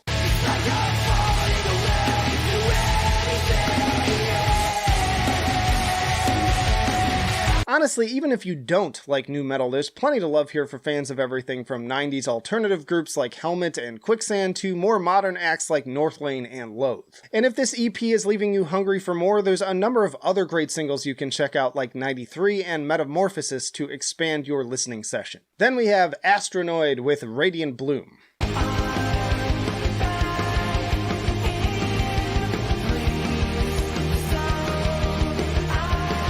With alternations of shoegaze and metal guitars in the vein of Death Heaven alongside dreamy falsetto vocals akin to Danish rock band Mew, Astronoid always makes for a great palate cleanser amidst my deep dives into black and death metal, and that continues to be true of Radiant Bloom. Tracks like Eyes drag me back out of the dark shadowy depths to float blissfully in the bright and colorful worlds depicted in their album art, while still delivering some killer headbanging riffs on others like Sedative.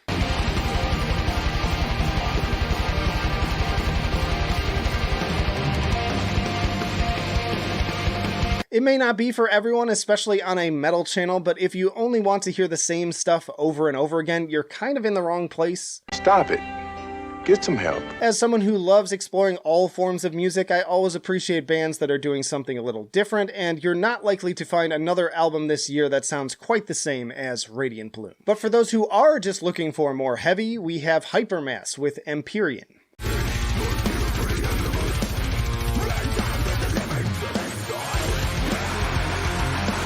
As if Exocrine wasn't already enough, we got another progressively tinged bit of head-bobbing death metal from Norway. Comparisons in the press release range from Revocation to Gojira, but listening extended them even further to the likes of Born of Osiris and Sixth, with constant alternations between grooving gent, chugging prog, and shredding soloing on great tracks like Equalizer.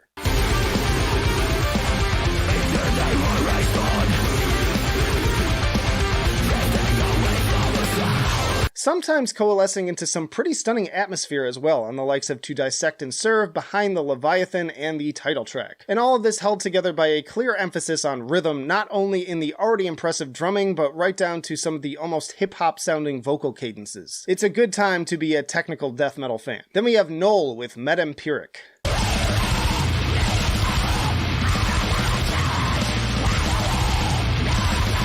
So time for some absolutely harrowing extreme metal for fans of Full of Hell, Wormrot, and Indian. The vocals are like 1,000 razor blades slicing at you from a chaotic tornado of technical musicianship. Sometimes also throwing in some insane Lost Highway-esque saxophone on Dislimbed, Tether and Swine, and Throw of Upheaval. 13 songs come in short, focused blasts of pure, menacing violence save for the 8+ minute conclusion, and in spite of the more unhinged qualities of this album, it never feels random. In fact, the attention to detail kept me deeply engaged over its focused 34-minute runtime. And you're never far from some sort of jaw-dropping set piece as on Guild of Blotted Lucre.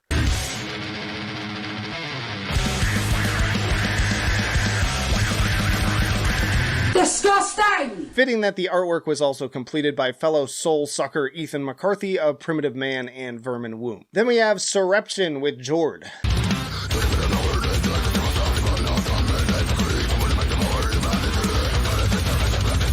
Yes, we have yet another technical progressive death metal album out this week that y'all couldn't seem to shut the fuck up about, but for good reason. In this case, if you love infectiously syncopated start-stop grooves and vocals a la, again, Archspire, you are going to love this album. It's yet another to add to the list of highly proficient musicians who also understand that at the end of the day, no amount of wankery can replace memorable songwriting.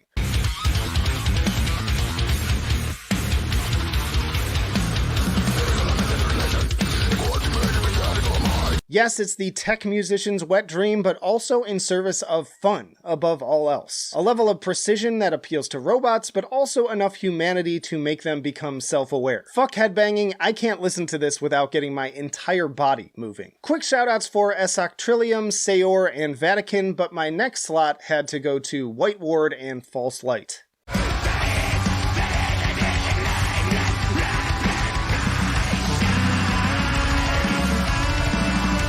Even in these troubled times for the region, this Ukrainian band continues to drop some of the most unique and resonant black metal in the game. White Ward tackle heady philosophical and social issues through a stunning mix of post-metal, progressive, and dark jazz, all working in unison to carry highly ambitious compositions like the 13+ minute brass-infused Leviathan or post-punk influenced Kronos.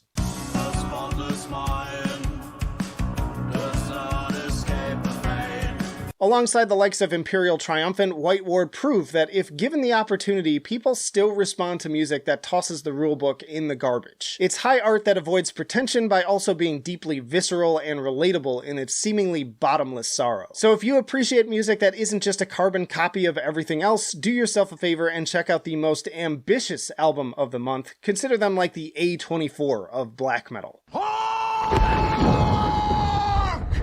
Let's face it, your current taste in music needs a shakeup. You're a basic bitch. But that's okay, because it's that time again to put on our big boy pants and check out the best metal albums of the month, many of which I bet you haven't heard but are going to love.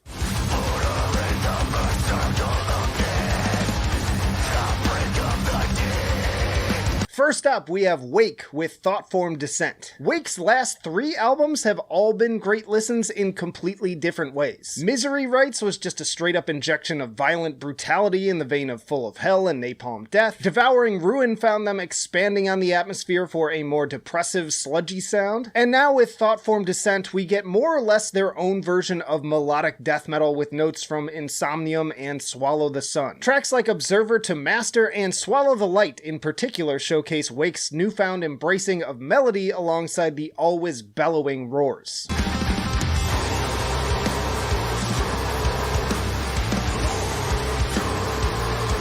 I was definitely thrown off at first when I heard the acoustic guitar and serene backing ambience take hold, but once again Wake have proven that they are much more versatile than I ever would have expected back when I first heard them in 2015. Next up is Ashenspire with Hostile Architecture.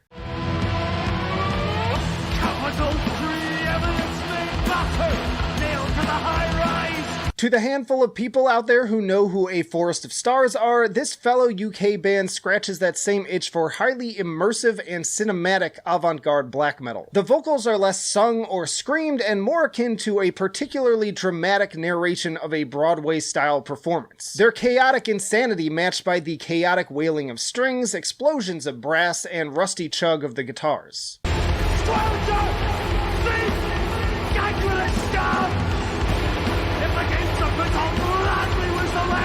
And also true of the very performative, story-like nature of the music, expect plenty of ups and downs, dipping into deep melancholic lows, only to ignite once more into blazing fires of contempt. If you like music that steps outside the box in every possible way while still providing a cohesive and rewarding experience from start to finish, this is an absolute must listen. Then we have Miko with Ziggurat.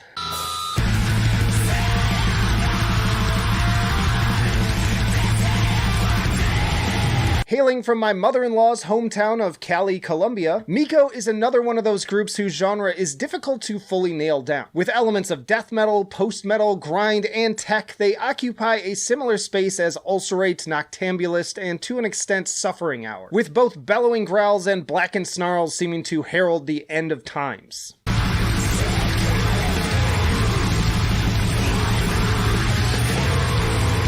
The dynamics on this album are fantastic, with the moody, more atmospheric passages making the explosions of mathy drumming all the more craterous, not to mention a few other surprises along the way. These twists and turns are often unpredictable but always satisfying in their execution. I'm cheating a little with this one since it actually dropped at the very end of June, but why should a measly 2 days deprive you of an already overlooked gem? Now we have the one album I'd consider more of a mainstream release on this list, and that's Municipal Waste with Electrified Brain.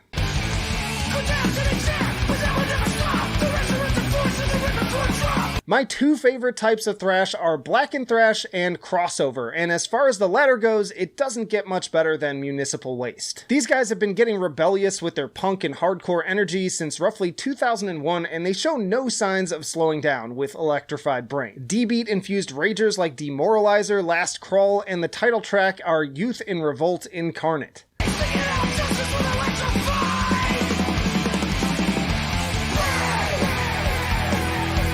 Now I will say, even at just 34 minutes, there are some tracks I definitely like better than others, and it sags a little bit in the middle, but when the party's on, it's on, finishing strong with the impressive closing run of 10-Cent Beer Nights to the highly entertaining Paranormal Janitor. Either way, it's been an almost strangely strong year for thrash, and this is just one more example of that trend. Then we've got Wormrot with Hiss.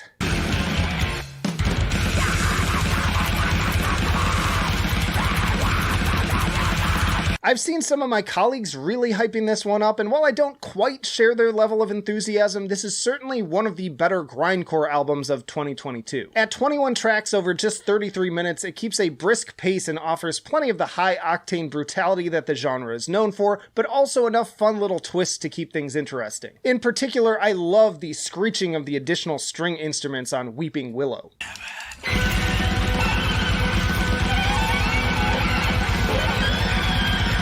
It's surprises like that I appreciate most in this genre, and while it may not be at the same level of innovation as the latest material from Napalm Death, it's more than enough to keep me intrigued for more. Then we have Seder with Totem.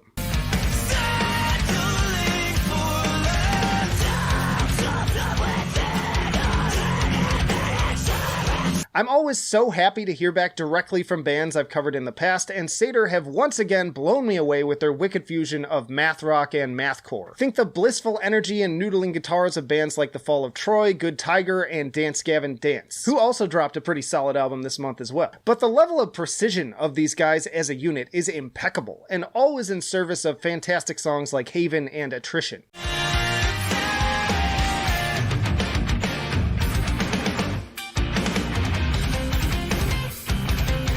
Kind of like Astronoid last month, this is something a bit more positive and stretching what it means to truly be metal than what I usually cover, but I really don't give a fuck about that anyways, so if you make great music and it knows how to get heavy in one way or another, I'm going to recommend it. The riffs alone are more than worthy of your attention, so stop being a little bitch and just check it out.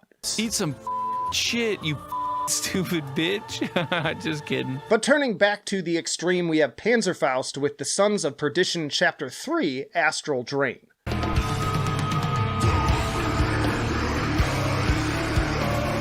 I've been really enjoying this ongoing series, and I see a lot of you in the comments have been feeling the same. Each chapter has been a little bit different, with this one falling on the atmospheric end of bands like Bluthaus Nord and Shamash. Definitely more of a slow burn, but that only makes moments like this one from the far bank at the River Styx all the more impactful.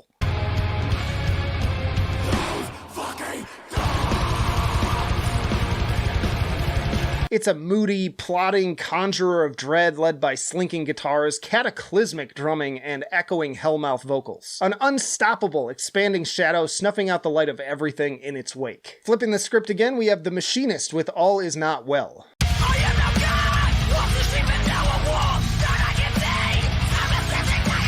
Time for some more crunchy metallic hardcore that I'd call sort of a cross between Vane FM, Venom Prison, and Sharptooth. Great mix here of big, pummeling, Hatebreed-esque headbangers and more melodic fare like Lysergic Lullaby, Hourglass, and All Is Not Well. The latter also reminding me a bit of that great Vexed album last year with its alternations between both styles and excellent vocal variation.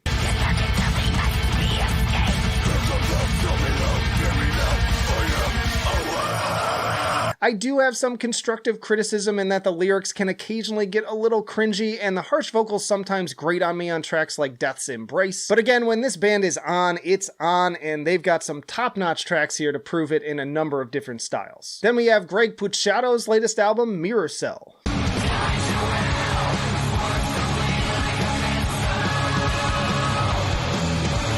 Just like Jello, I've always got room for the former Dillinger Escape Plan vocalist Greg Puciato. Oh, come on, there's always room for Jello. And here he continues his exploration of anything and everything when it comes to style. Never Wanted That is like a more bluesy take on The Cure, while We just straight up sounds like The Cure. Lowered features Reba Myers of Code Orange and once more proves that it's actually Greg's more 80s pop-inspired songs that linger with me the most.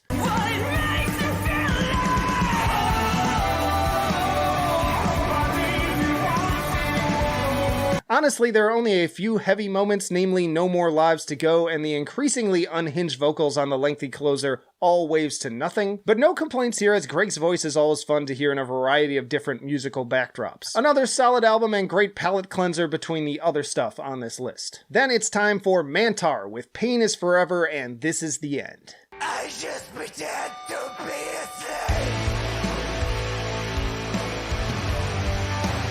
In an alternate universe, Helmet went more metal after Strap It On and changed their name to Mantar. I could probably most accurately label this German duo as death rock, combining the harsh vocals of death and black metal alongside the alternative rock and punk instrumentation. I'm most fond of the piss and vinegar attitude of hard-hitting tracks like Egoisto, Hoarder, and Odysseus.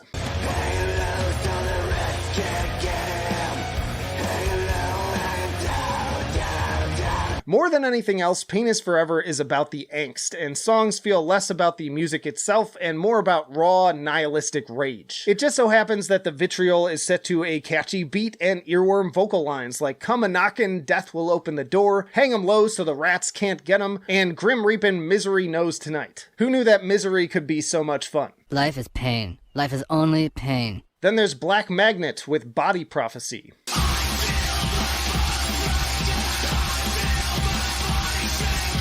Praise be, we get another much-needed injection of killer industrial metal this month in a time where great releases in the genre are few and far between. Tracks here cover the spectrum from more Manson-esque ragers like Last Curse and Violent Mechanics, which played in the intro, to more hypnotic, slowly throbbing, Godflesh-inspired material like Incubate and certain portions of Floating in Nothing.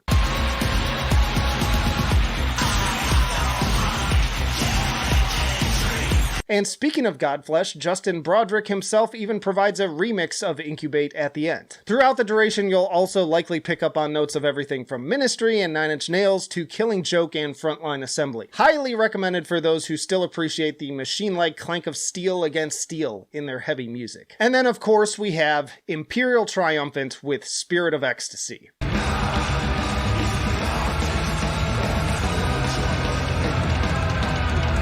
This was easily one of my most anticipated albums of the entire year, and fortunately not only did it meet my high expectations, it vastly exceeded them. Via Luxury has become a benchmark against which I compare many albums these days when it comes to the top tier stuff, and Alphaville was great as well. But with Spirit of Ecstasy, they have truly outdone themselves with tracks like Maximalist Scream, Tower of Glory, City of Shame, and Mercurius Gilded easily among their most mind-bending compositions to date.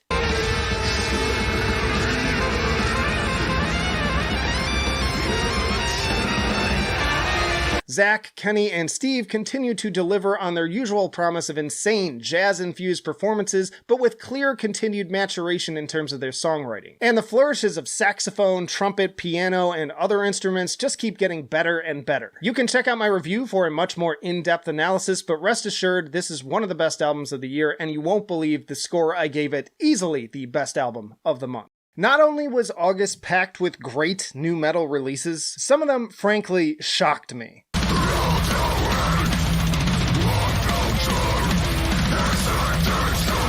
First up, we have Psychroptic with Divine Council. Now, if you're looking for riffs, this Australian technical death and groove metal band's got you covered. In particular, those familiar with Lamb of God will enjoy the near constant deluge of picking heavy licks amidst the chugging palm mutes. The first half of Ashes of Our Hate even sounds straight out of Ashes of the Wake, but as the melodic elements start creeping in around the halfway point, it evolves into something else entirely.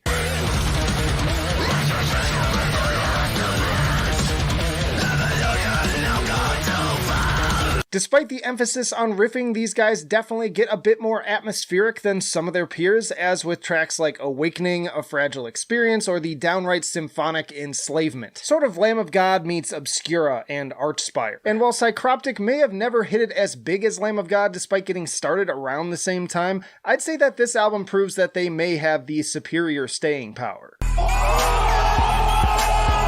Then we have Bramir with Voices in the Dark.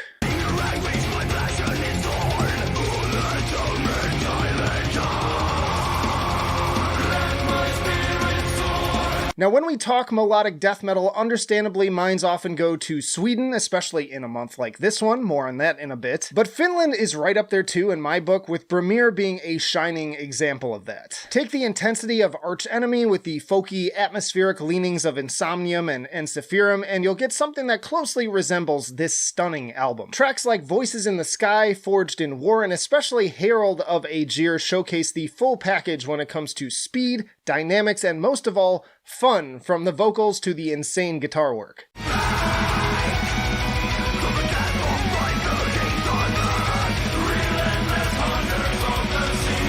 If that little clip alone isn't enough to get you interested, I don't know what to tell you. I was absolutely floored by this release, and I'm so happy to share it with you all so it doesn't fly under the radar. What a month to be a melodic death metal fan. On a different note, we have Hive with Spiritual Poverty.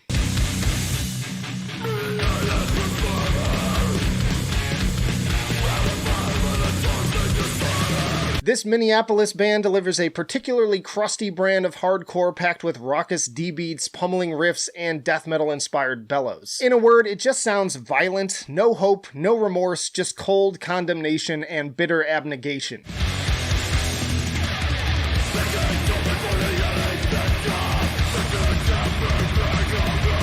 I mean, that pretty much sums it all up. True to its title, Spiritual Poverty is 34 minutes of pure piss and vinegar, broken up only by the slower, sludgy turn of Metamorphosis before ramping right back up again. Maybe avoid anything you wouldn't want to break while listening to this one. Thank you, sir. May I have another? Then we have Carry On Veil with Abhorrent Obsessions.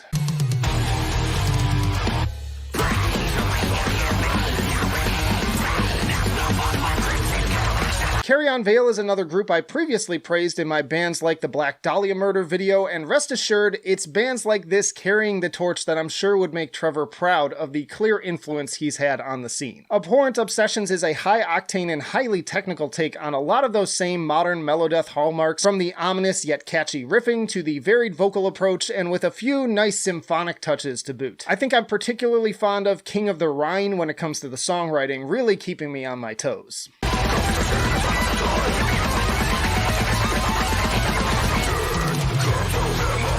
Simply put, this album is a non-stop flurry of killer hooks, ripping solos, chaotic drumming, and plenty of great scream-along segments too. Let's face it, no one can ever do it quite like the Black Dahlia Murder, but it's nice to know that the spirit will never die with bands like Carry On Veil in the fold. Then we have the return of the legendary Psy with Shiki.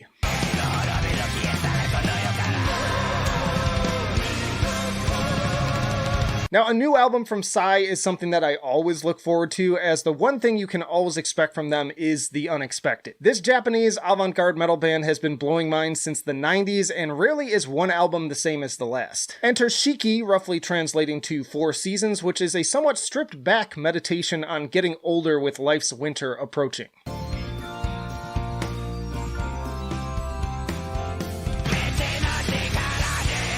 I'll admit that I tend to prefer Psy's more bombastic and way out there albums like Graveword and Scenes from Hell, but this is another intriguing entry into their discography, with Mirai really leaning into the Japanese vocals alongside influences that range from lumbering doom to 70s prog, and with some fantastic drumming courtesy of Fear Factory's Mike Heller. As is generally the case with this band, this is likely the most unique thing you will hear this month, and maybe even this year. Then kind of a shocker here with our first really mainstream release on this list, and that is Soulfly with Totem.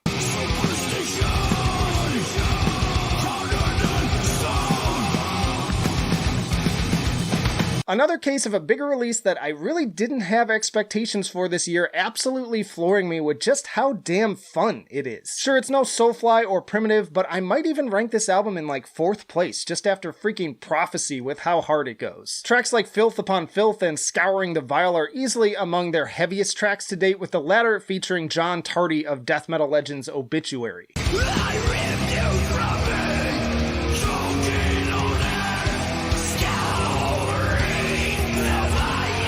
There's honestly no good reason why this band should be dropping one of their best albums this late in their career, but there you have it. It's no new revelation or best album of the year level stuff, but if you just want some great grooves to bang your head to, this is another great listen alongside Decapitated and Misery Index. And for more thoughts, check out my entire discography tier list. Then we have The Hirsch Effect with Solitaire Grégaire.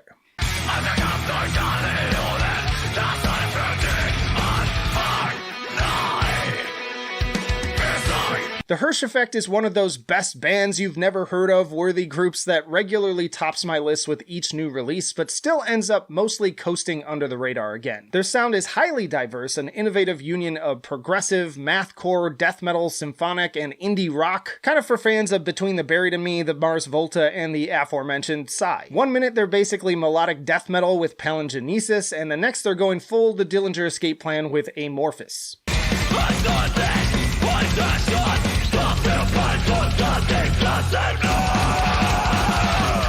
This EP finds the band even further experimenting with the tracks, this time developed by each member individually, as well as alternate and orchestral versions of previously released material. If this is your entry point to the band, I can't recommend their other works enough in the likes of Collapse and Escapist, one of the most exciting bands coming out of Germany right now. Flipping the script again, we have Heilung with Drift.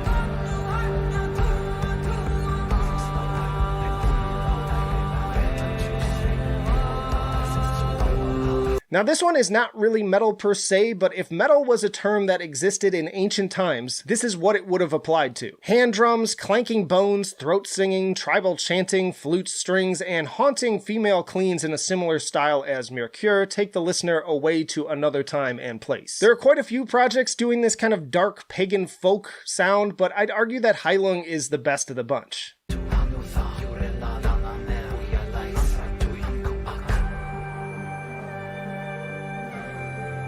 The atmosphere is unmatched, even on the same cinematic scale as movies like The Northman. And speaking of which, they actually did the soundtrack for the upcoming Hellblade 2 game that I can't wait to get my hands on. Beautiful music that will put you in a completely different headspace and linger with you long afterwards. I hear they're fantastic live, too. And then another big mainstream shocker this month was Arch Enemy with Deceivers.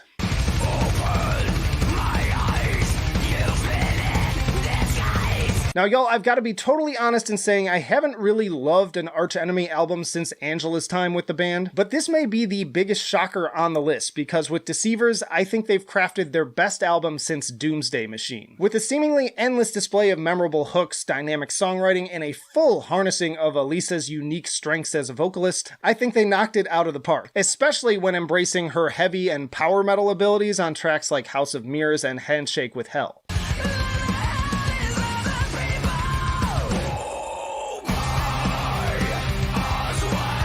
Honestly, I was kind of hoping for a full album showcasing these elements, but as it stands, it's a great mix with those alongside the classic thrashier stuff like Deceiver Deceiver and Sunset Over the Empire. I wouldn't call it a perfect album, but it's more than enough to restore a lot of good faith I had previously lost in this band, and surprisingly, it even beat out the new Soilwork for me. But as enjoyable as that album was, it easily gets beaten out by this next one. The Halo Effect with Days of the Lost.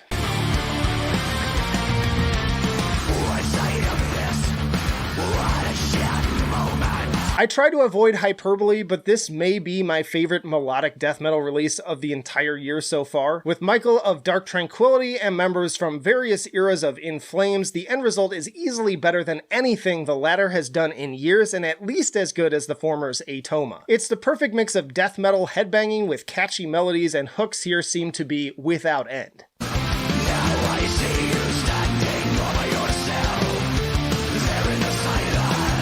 Frankly, not only is there not a single dud among these tracks, but they're pretty much all single-worthy. And for the Trivium fans out there, Matt Heafy makes a guest appearance on Last of Our Kind. Powerful stuff that takes me back to the glory days of blasting Damage Done and Colony in my high school years. Nice to have a supergroup that is actually greater than the sum of its parts. Y'all, this month was insane. So much so that admittedly solid new releases from the likes of Slipknot, Megadeth, and Behemoth are barely a footnote. It was hard enough to narrow it down to even 15 picks, but let's just get into it. First up, we have Defacing God with the Resurrection of Lilith.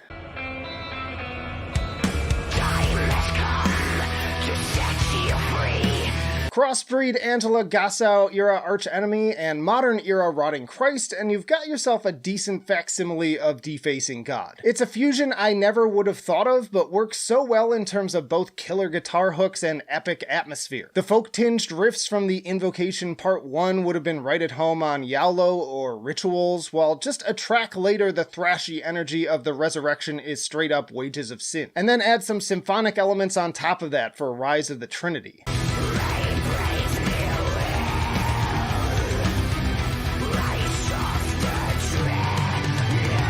So many banger tracks, really. Echoes from Fulda even has a little bit of a Karish Angren stomp to it. Super heavy, and Sandy's vocals are absolutely vicious all the way through. Just further proof that 2022 is the year of incredible melodic death metal. Next up is Labyrinth of Stars with Spectrum Xenomorph.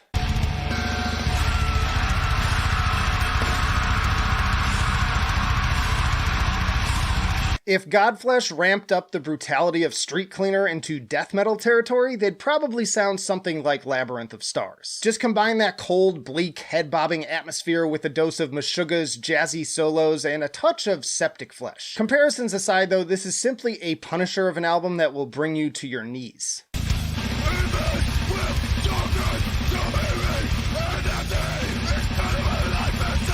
I love the subtle additions of swelling brass on Ancient Machines in Authority, Soulfly-esque wah pedal on Galactic Ritual, and malevolent ascending tremolos on Dissolving into the Eternal Nothingness. Little touches like this turn what is already impressive from a purely bludgeoning standpoint into something far more memorable, transcending physical harm to full-on psychological torment. On a somewhat similar note, we have Vermin Womb with Retaliation.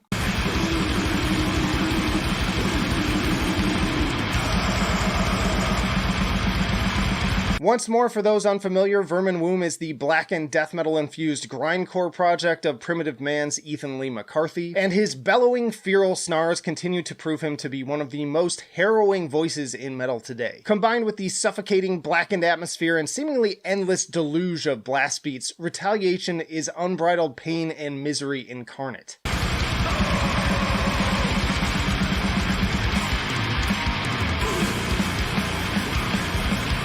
Disgusting! Like, damn, I thought they might have reached peak bitterness and disdain with 2016's Decline, but that was before everything really went to shit.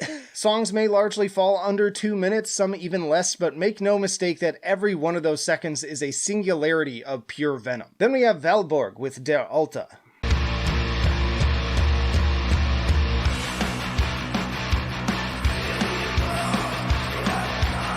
Around since 2002, Valborg is one of those projects where you never know exactly what you're gonna get. Sporting influences from sludge and industrial to death and doom, every album is a bit of a tumble down the rabbit hole. And with the bizarre and avant-garde moments like the howling Hola Hola or post-punky Sehnsucht nach Unendlichkeit, it's definitely not for everyone.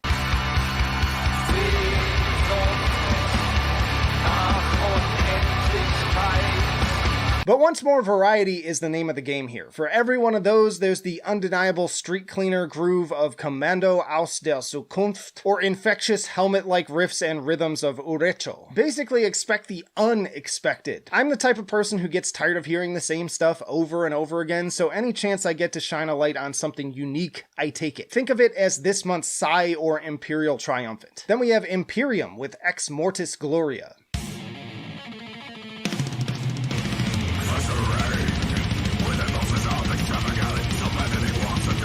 Previously covered on my bands like Behemoth list way back when, Imperium is a seriously underrated death metal band that unites sort of a demigod era sound with highly technical riffage. Like seriously, the speed of these guitars is utterly insane, and when joined with those ancient Babylonian sounding melodies, it's a match made in heaven.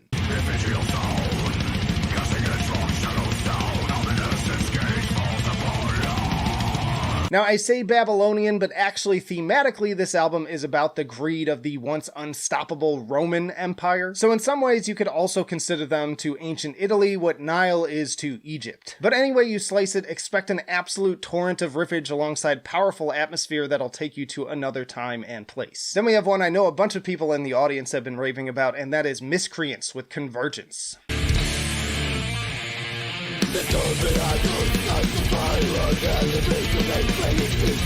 This Italian band is like if you took human and symbolic era death and mashed it up with a touch of atheist and early dark tranquility. It's mostly the former, but there's a great section on Flame of Consciousness with guitars that sound straight out of the gallery. Everything else from the vocals to the progressive songwriting is pure later career death worship through and through.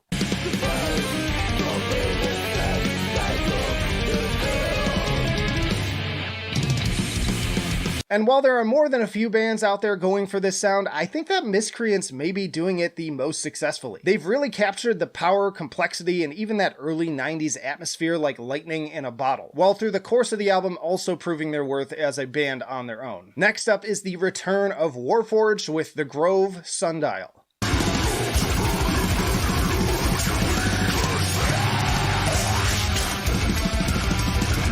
Now, Voice was one of my favorite albums to close out the last decade in 2019 with its incredible fusion of opethy atmosphere with modern technical death metal ferocity. Much has happened in the 3 years since, including the unfortunate departure of vocalist, keyboardist, and songwriter Adrian Perez, but it seems as if the gang is more than capable of soldiering into the fray with more mind-bending progressive compositions.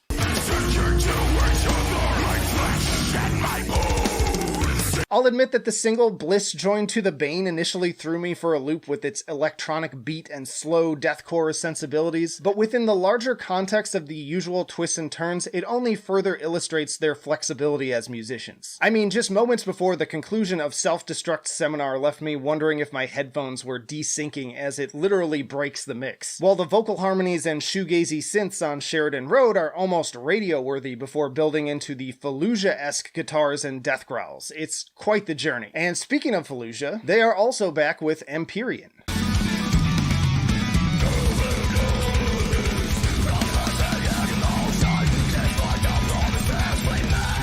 The Flesh Prevails and Dreamless are among my favorite albums in modern technical and progressive death metal, but Undying Light was just not it. My disappointment is immeasurable, and my day is ruined. Fortunately, Fallujah have rallied in a big way with this latest release. Right down to the album art, this feels like the album that should have dropped after Dreamless, with tracks like Radiant Ascension bringing back that perfect balance of insane riffing and blissful atmosphere.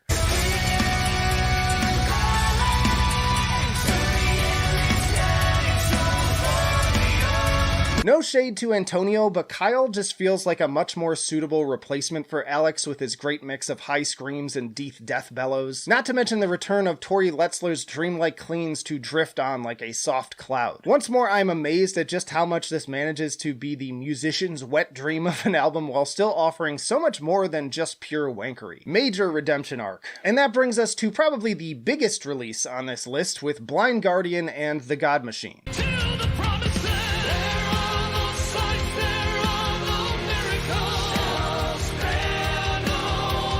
Now, I'm not really much for power metal, and for that reason, I've never really dug into the Blind Guardian discography, but I gotta say, especially for a later career album from a legacy act, this is really damn fun. Tracks like Secrets of the American Gods are loaded with hooks, from the vocals and guitar to that awesome little synth line.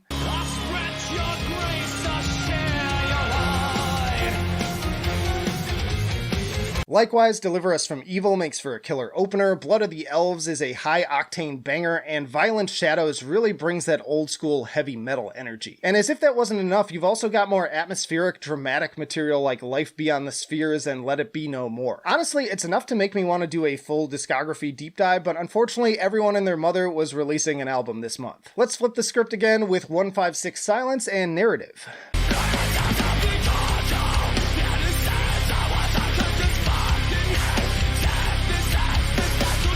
One of my favorite underground metalcore acts fusing elements of mathcore, post-hardcore, and even a little Daughters energy. As far as modern comparisons go, I might put them alongside Loathe with a Past Embrace, even incorporating some riffs and guitar and drum tones straight off of an early Deftones album. It's a frequently dark and haunting display of both blunt force trauma and atmospheric psychological warfare.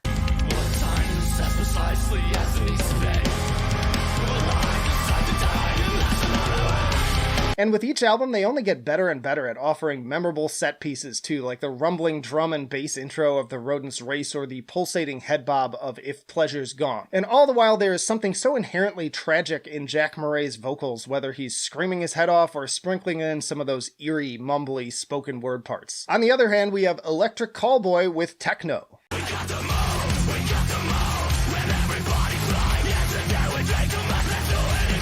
Y'all, I really did not plan on including this in the list initially, as at first, without the music videos, I felt like the music itself was maybe missing some of the charm, but goddamn did this album get under my skin in the best possible way. I suppose it helps that I have a soft spot for metalcore and grew up during the peak of the Eurotrash invasion of groups like Eiffel 65 and Aqua.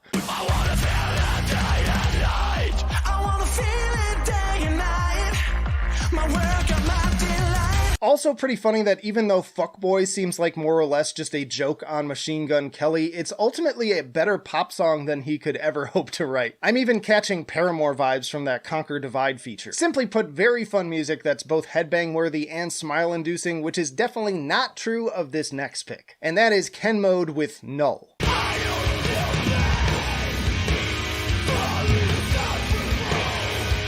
Ken Mode sounds like an unholy union of Strap-It-On Helmet, Bleach-era Nirvana, and Swans. I absolutely loved their 2018 album, Loved? What a wonderful cover, by the way. But I think Null may be even better. It's darker, noisier, and somehow even more demented, with crunchy tracks like A Love Letter guiding us headlong into oblivion with both biting lyrics and the chaotic wailing of saxophone.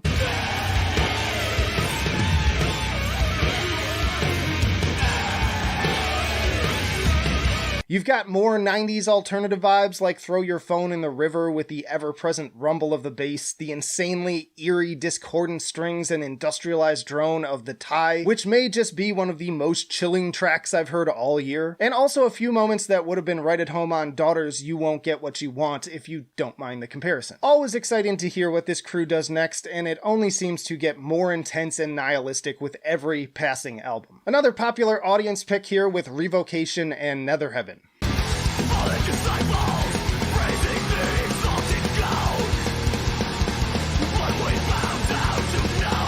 2018's The Outer Ones was arguably this Boston progressive death metal band's best work to date, and now 4 years later they return with the much anticipated follow-up. If the Lovecraft-inspired The Outer Ones was amongst their most progressive works to date, Nether Heaven finds them digging deep into the darkest depths of hell for their death metal roots, even featuring a posthumous performance from the Black Dahlia Murders' Trevor Sternad and Corpse Grinder himself on the brutal closer Re-Crucified.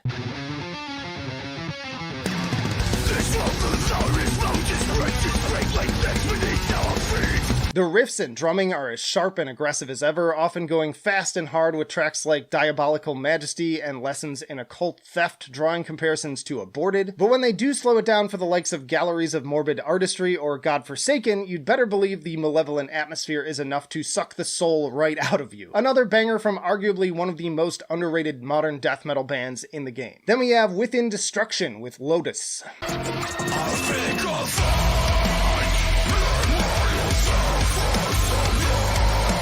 Now, if you thought that Yokai was a divisive album, Within Destruction seemed poised for a full-on civil war with Lotus. Far from the pure brutality, deathcore sounds of earlier albums like Void and Deathwish, this new material continues to lean even further into metalcore, nu metal, and trap metal elements for what the band now unapologetically describes as ana-metal. Put down the hammers, it's the age of the edgy waifu. Belle Delphine, eat your heart out. You never let me see the scars. How can I save you?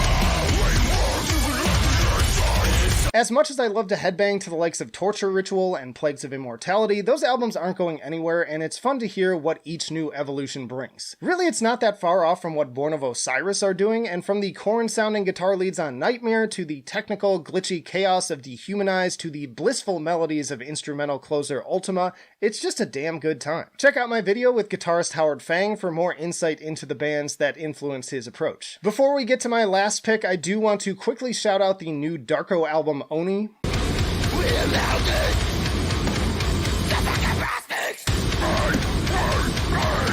I was hoping to have heard it by the time I needed to put this recording together, but based on the singles and just how good the last album was, it's definitely going to be something you want to check out. But that brings us to my personal favorite album, and that is The Callous Cowboys with Celebrity Therapist.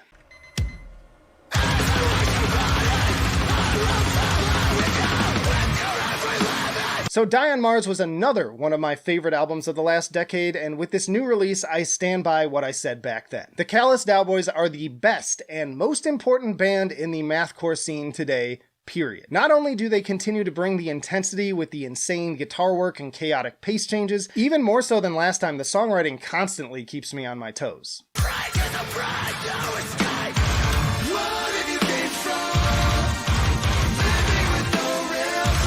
It's clear that aside from being influenced by the obvious likes of the Dillinger Escape Plan, Every Time I Die, and the number 12 Looks Like You, there are moments on this album that make me think of everything from Brand New and Say Anything to My Chemical Romance. As such, the melodic sections are taken to new heights, but without ever losing what made them so great to begin with. Another must-listen album of 2022 and easily my favorite of September.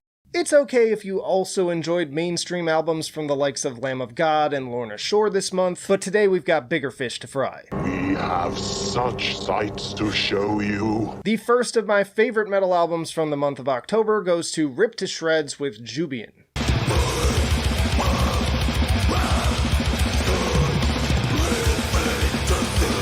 Ripped to Shreds, true to their name, is one of the most vicious death metal bands around in the modern death metal scene. Over the course of 2 albums, they've established themselves as a full speed ahead, no frills force to be reckoned with. And now with album number 3, it seems clear that they've only just begun tapping into their potential as they step up the dynamics.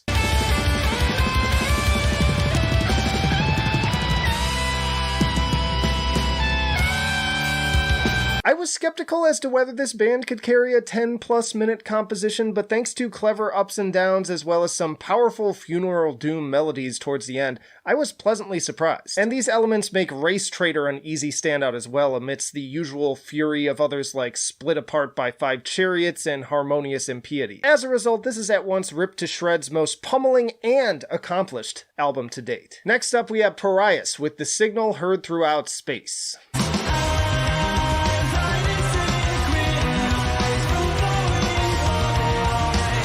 Regular viewers should know that Between the Buried and Me is one of my favorite bands, and if you share that love, you're gonna want to check out this progressive metal masterpiece. Think the Coma Ecliptic meets Dream Theater and Devin Townsend. A full-on conceptual rock opera tailor-made for fans of Dune and The Foundation.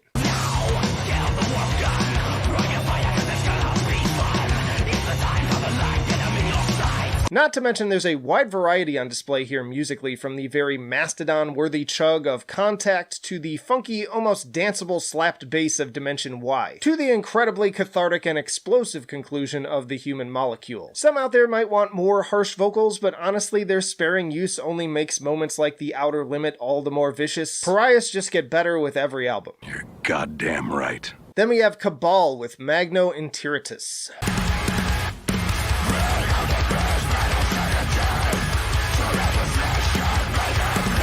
While everyone else has been salivating for Pain Remains, it's the third album from this Danish band I've been most looking forward to this month. True to their Scandinavian roots, Cabal have a much more bleak, blackened atmosphere to their sound that makes them one of the heaviest and most underrated bands in the genre.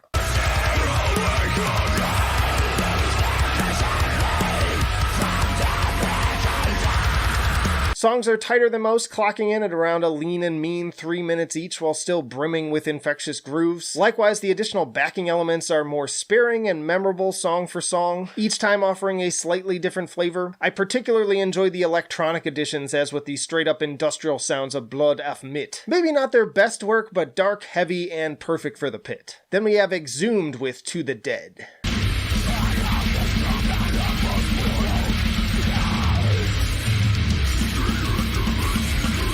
Just in time for horror movie season, it's time for more gore-soaked death metal from one of the grimiest bands in the game. As much as I hate the reduced daylight and temperatures this time of year, there's nothing quite like turning off the lights with a good slasher and banging your head to music about rotting corpses. It's that good grindy shit with crazy blasts, D-beats for days, and some carcass riffs for good measure.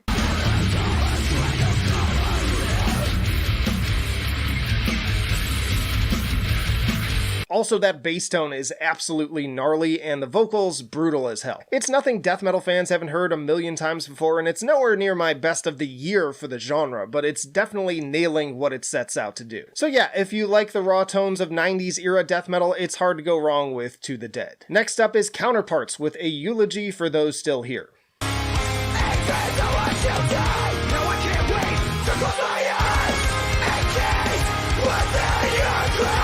If you love the glory days of 2000s metalcore before gent took over the genre, this is like the perfect love letter to that era. Hell, maybe it's just me, but I feel like I'm picking up on direct references like what mirrors might reflect versus Poison the Wells' My Mirror No Longer Reflects from the classic Opposite of December, whose opening track is also just a date. Let's talk about the mail. Can we talk about the mail, please, Mac? I'm dying to talk about the mail with you all day, okay? Or a melodic guitar hook on Bound to the Burn that sounds strikingly similar to one from the Plot and Use Glad You're Gone.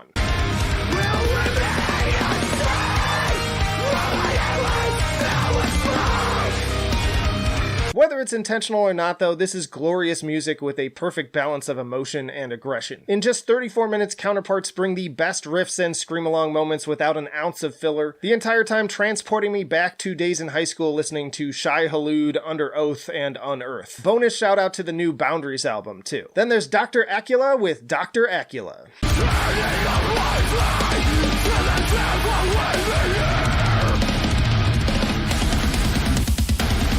You know, for whatever reason, my first listen of this album didn't really yield much of a reaction, but by the time I circled back, I wanted to kick my past self in the dick for being a fucking poser.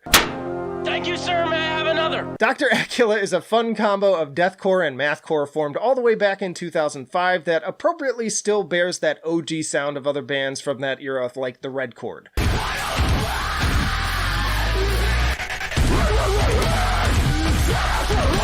This sixth album is the original lineup's triumphant return after many years, and it's a much-needed shakeup in a time where too many deathcore bands are starting to sound the same. Think if Every Time I Die made sweet, kinky love to Job for a Cowboy. Heavy, highly technical, and incredibly fun. Which was the style at the time. And then, like many of you have been, it's time to rave about Storm Ruler with Sacred Rites and Black Magic.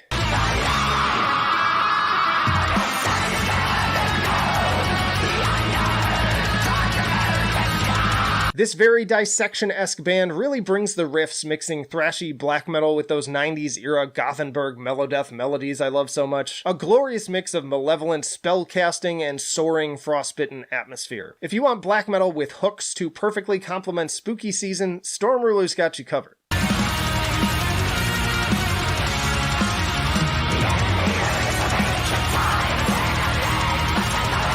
I will say that I don't think this album needs to be an hour and 14 minutes, what with the interludes between every track and runtimes that could easily be cut in half. But then again, if you just want as much of a good thing as you can get, there's nothing I would point to as bad either. I just think albums like Uwata's debut prove that you can get the same effect in a more focused way. You're doing too much. Do less. Pop down. Next is Psychonaut with Violate Consensus Reality.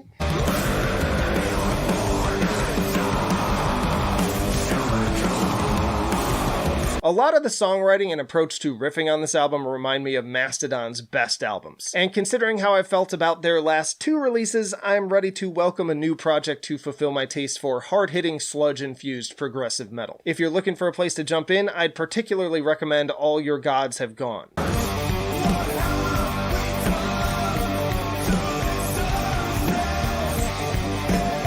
Between the mathy drumming and those great hammer-on pull-off guitars, this is exactly what I've been looking for from this style, and really every song on this has so much to offer for an experience that is both head-bobbingly infectious and deeply contemplative. If you also enjoy the peak eras of Mastodon, Gojira, and Tool, definitely give this a spin. Then we have one of the deepest cuts here, maybe, with Renunciation and Autel Mote.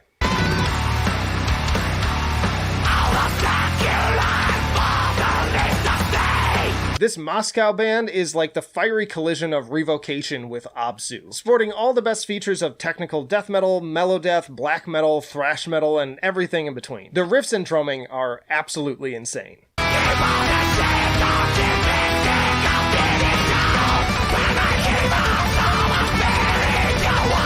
Fast, ferocious, but also with sort of a Vindir-esque melody to some of the guitars. Those even stealing the show for the incredible instrumental Hanlon's Razor. And at just 7 tracks, it's the perfect length to satisfy while leaving you ready to spin it all over again. And then my favorite album from October easily goes to Aeneon with Mnemosyne.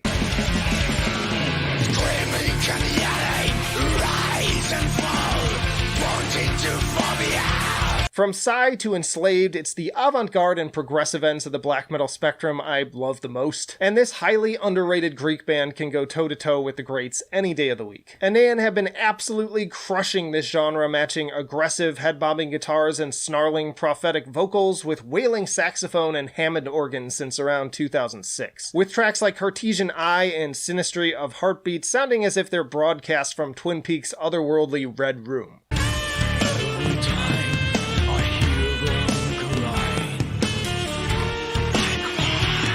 The plotting bass, the eerie organ breaks, the Faith No More meets black metal sensibilities, all painstakingly crafted with an attention to detail that puts most other bands to shame. Seriously, these guys have had me hanging on every note since 2014's Extance, so if you enjoy this, I highly recommend also picking up that and Hypnosophy right fucking now. You don't need a fancy intro, you just need better taste in music. Everything that you like sucks. I'm just playing, but I do have 10 more metal albums you need to check out this month, and we're starting with Casket Robbery with Rituals of Death.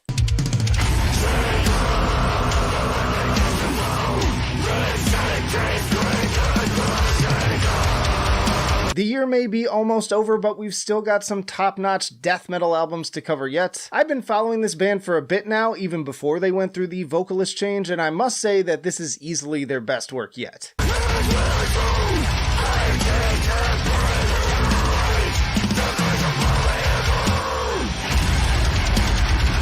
The bass tone is just disgusting, Megan's growls are gnarly as fuck, and I'm loving the little additions of spooky synth. With both the brutality of Abnormality and some of the melodic riffing of Arch Enemy, Casket Robbery are poised to take the death metal world by storm given the right marketing. That's some heavy shit, man. Then we have Gorix with Kamyania.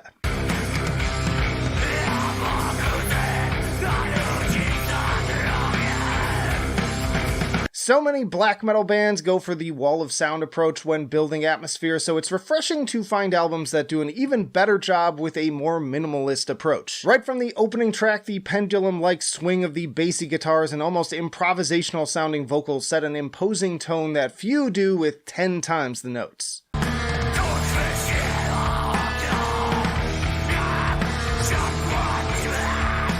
Bitter and despairing, this is the musical equivalent of Abandon All Hope, Ye Who Enter Here. Doomy, crunchy, groovy bass lines and entrancing serpent-like guitars. It's at once dark, nihilistic, and hypnotic, as if casting a black spell on anyone who dares to listen. Lightning bolt! Then we have the last 10 seconds of life with Disquisition of an Execution.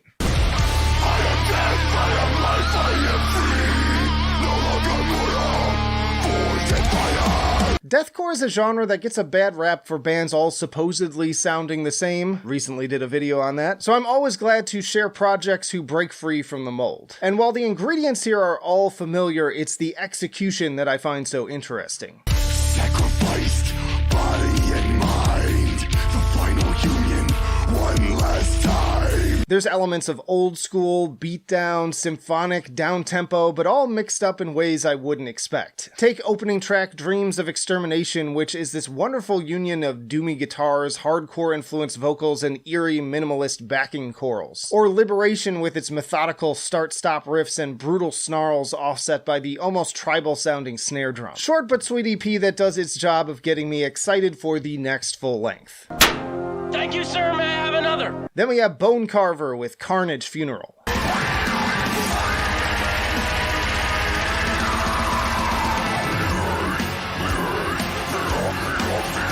So a lot of people have been asking me if I didn't think Lorna Shore's Pain Remains was top shelf, then who does it better? And I think that this album almost perfectly answers that question. Bone Carver engaged in a very similar approach to symphonic deathcore, with Carnage Funeral even kicking things off as if they were sharing notes. The difference is that each of these songs ends up standing apart to make for a much more engaging album from start to finish, if you ask me.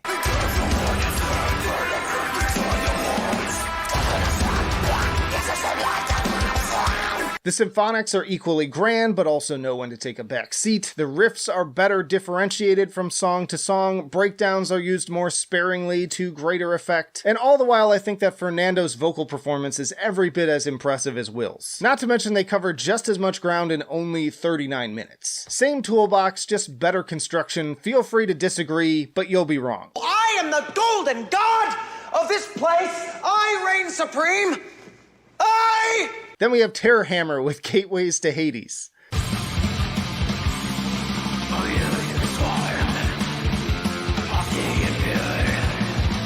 Y'all know I'm always down for a bit of rebellious black and thrash, and on that front, this album is a scorcher. Highly recommended for fans of Venom and Destroyer 666, and self-described as Necro speed metal, Terror Hammer bring more fiery riffage in 36 minutes than most do in twice that time.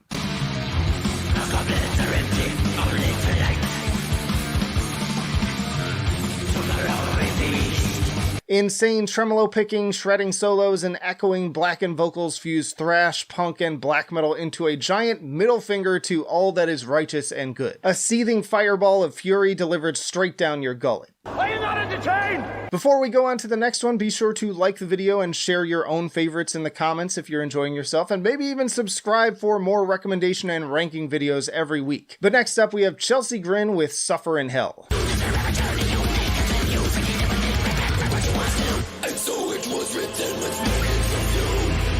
Honestly, I was never a big Chelsea Grin fan back in the day, but ever since Tom Barber joined... Perfection. Furthermore, I'd say that this is a pretty big step up from Eternal Nightmare in every possible way. The symphonic backing elements are seriously ominous, the riffs more infectious, and Tom's disgusting vocal gymnastics more varied than ever. Not to mention we get another fantastic feature from the late great Trevor Sternad on Forever Bloom.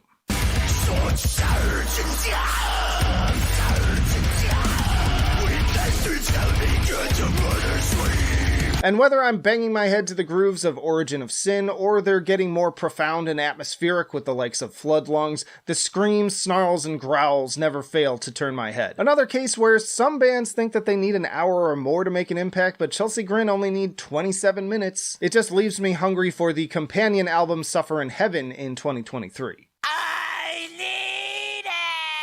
Then we have a double dose of EPs from friends of the channel here, starting with Bestial Tongues and Let Me In.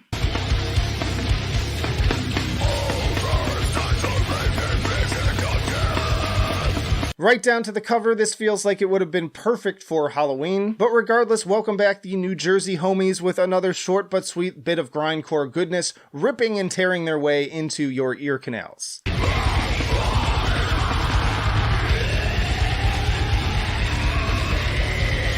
And despite the brief 11-minute runtime, I can hear quite a few influences coming through on this one. Hollowed Out mixes Pig Destroyer with riffs that wouldn't be out of place on a Portal record, while the title track definitely has some of the Black Dahlia murder in its DNA. Get in, get ground up, spin it all over again, or play it back to back with the also 11-minute Forge Masters, A Future Without Organic Life Forms.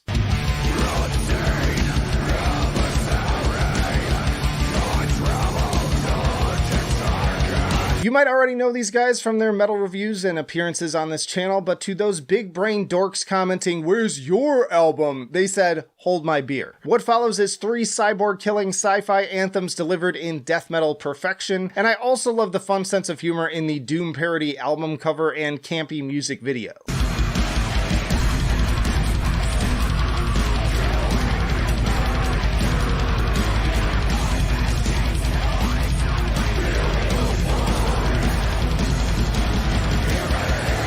The chuggy riffs feel straight out of Cannibal Corpse's A Skeletal Domain with just a touch of At the Gates and a Terminator makeover. The perfect music for rebelling against our robot overlords. Come with me if you want to live. Switching things up, we have Epica with the Alchemy Project.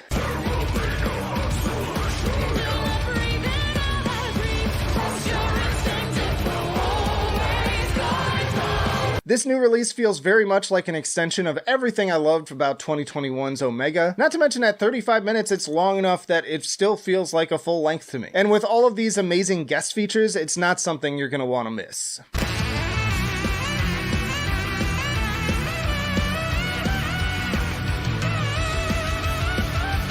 We've got appearances from members of Flesh God Apocalypse, Soilwork, Insomnium, God Dethroned, Mercure, Shining, Uriah Heep, Winter Sun, Camelot, and even Aborted, all coming together for a truly grand symphonic metal experience. Personally, I'm partial to the Flesh God and Bjorn features on The Great Tribulation and Death Is Not the End, respectively. And then my favorite album of November has to go to Tala with The Generation of Danger.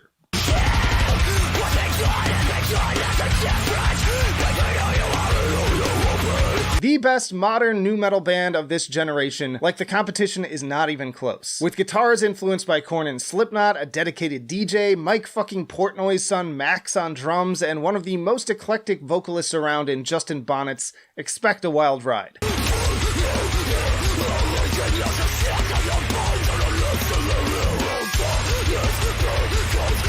Seriously, if you haven't experienced Justin, just ask dude what style he uses and this will be his answer. Yes. Bottom line is that Tala don't adhere to any specific framework beyond being as gnarly heavy as possible, sounding especially unhinged on tracks like Dicker's Done and Of Nothing. This is it, gang. The end of 2022. So, at last we meet for the first time for the last time. But before we call it, I've got 10 more metal albums from December you won't want to miss. And we're starting with Krixkur with Zoetrope.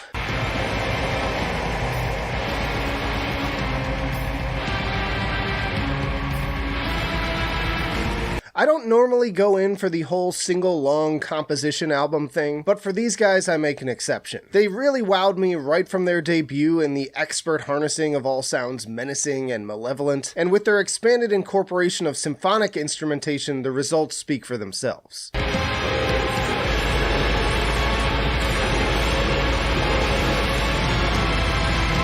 And despite this being a standalone 27-minute affair, Krixkur keep it incredibly engaging by breaking it up into distinct movements. First sounding like a spiral into the abyss before the eerie, screeching strings build slowly into the barbaric pounding drums of being dragged through the torments of hell, and finally concluding once more where they began with the subtle call of the siren. Then we have Congealed Putrescence with Congealed Putrescence. Yes, that took a few takes.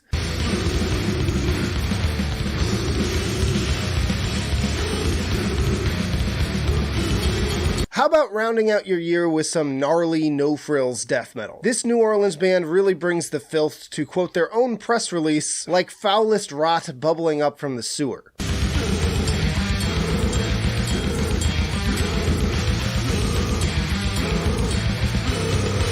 I think about bands like Vermin Womb, Knoll, and maybe even the more straightforward moments of Full of Hell. It's just 4 songs, but they will absolutely claw the brains from your skull right down to that sickening final solo of Burning Off. Next up is Despite Exile with Wound.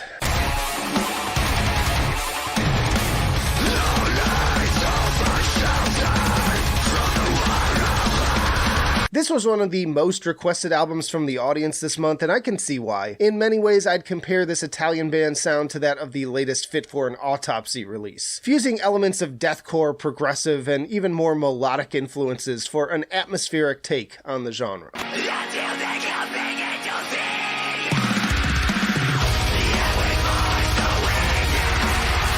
For those reasons, I could also see fans of the latest Lorna Shore album also lapping up the very emotionally driven vibe. Lots of peaks and valleys from melancholic ambient sections to crescendos of blast beats and soaring reverb-soaked hooks. Another must-listen for deathcore fans this year. Not bad, not bad. Then we have Woods of Desolation with The Falling Tide.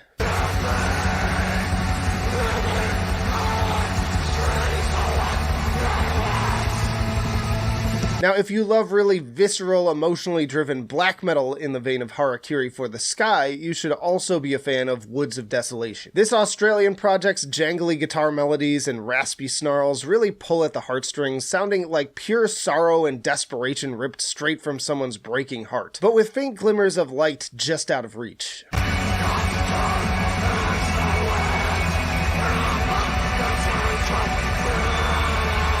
These teases of hope come in the form of sparkly, shimmery, shoegazy-influenced guitars, but without ever losing that classic black metal grit. This isn't the more modern approach of acts like Deaf Heaven, it's just similar ideas conveyed in a manner much more grounded in the genre's original aesthetic, and the result is utterly captivating. Dear God, it's beautiful. Then we have Ready for Death with Ready for Death.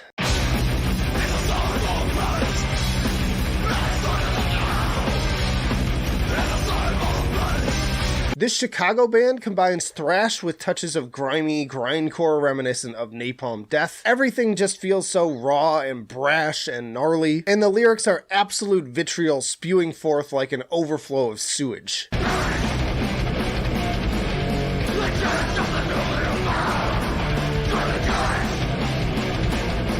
Just ugly, visceral, flesh and bone dragged across concrete kind of music from someone who really woke up on the wrong side of the bed. Give the gift of piss and vinegar this holiday season to someone you'd rather not see again in the future. I'm on my fucking lunch break, okay? By the way, we're only halfway through here, but like the video if you're enjoying it, and comment your own favorites down below as we go along. But next up, we have Violent Answer with Self-Threat.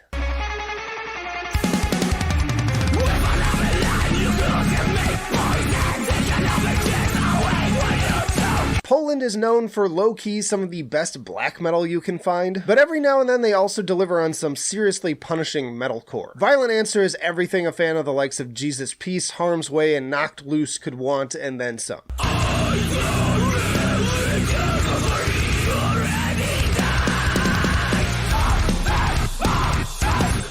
This is that punch to the gut, heavily hardcore influence stuff that makes the average Killswitch fan piss their pants. And another reminder that people who think metalcore is all soft shit for scene kids just aren't really paying attention. You don't know what you're talking about, do you? Then we have Kruna with For Thine is the Kingdom of the Flesh.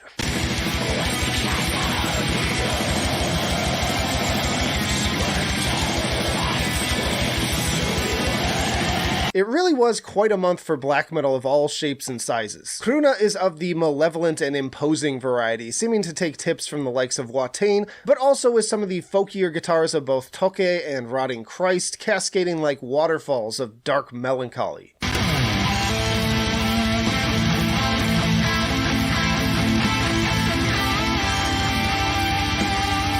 At times, the atmosphere also reaches similar heights as Oculus in how dense and entrancing it can be on tracks like In the Absence of Gods, but then can also break away for a pretty stunning melodic solo, both light and dark in a seemingly perfect balance. Perfectly balanced. Next up is Veilburner with Veilburner.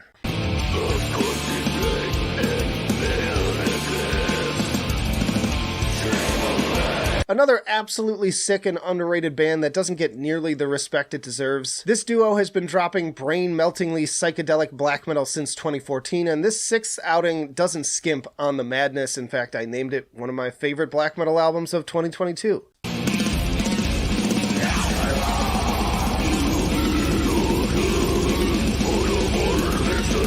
Like, I listen to these guitars and frothing, unhinged sermons of Chrism, and I just can't help but turn into Sam Neill at the end of In the Mouth of Madness. As I've said a few times now, it's like Deathspell Omega hopped up on LSD and PCP. Butt naked, ill, germ, dust. Then we have Scalpel with Century in the Boil Pit.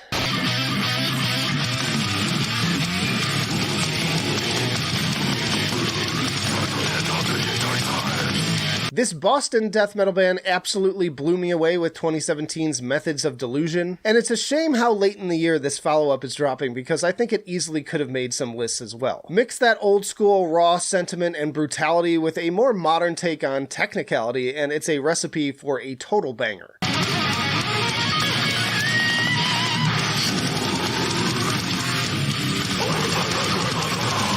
The guitar work is like a swarm of insects, the drumming absolutely maniacal, and you're rarely far from an explosion of Squizgar-worthy soloing. Highly recommended for fans of Gigan, Replicaire, and Gorguts, but also influenced by the likes of Suffocation and Death. Disgusting! And then another highly requested album this month is Mistherming with Med Hamri.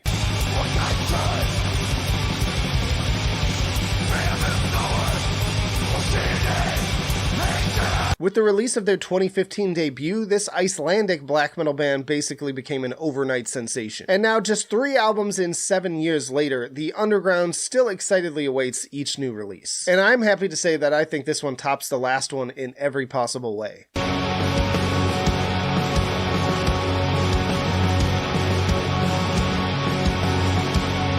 The amount of variety on display here really covers the entire gamut of the genre, coming in hot with the sheer hellfire of the title track, following that up with the folkier swing of Med Harmi, getting grandiose with Engin Mishkun, only to scale things back for the hypnotic head bob of Engin Vorkun. Then there's the brass and haunting chorals of Blodhefend, leading into the menacing piano of the blizzard of a closer, Aftaka. What a way to close out the year. Check out this playlist for all of my best of the month videos of 2022, and thank you for an amazing year. But that'll do it for now. Flight of Icarus signing off. I will see you in the trenches.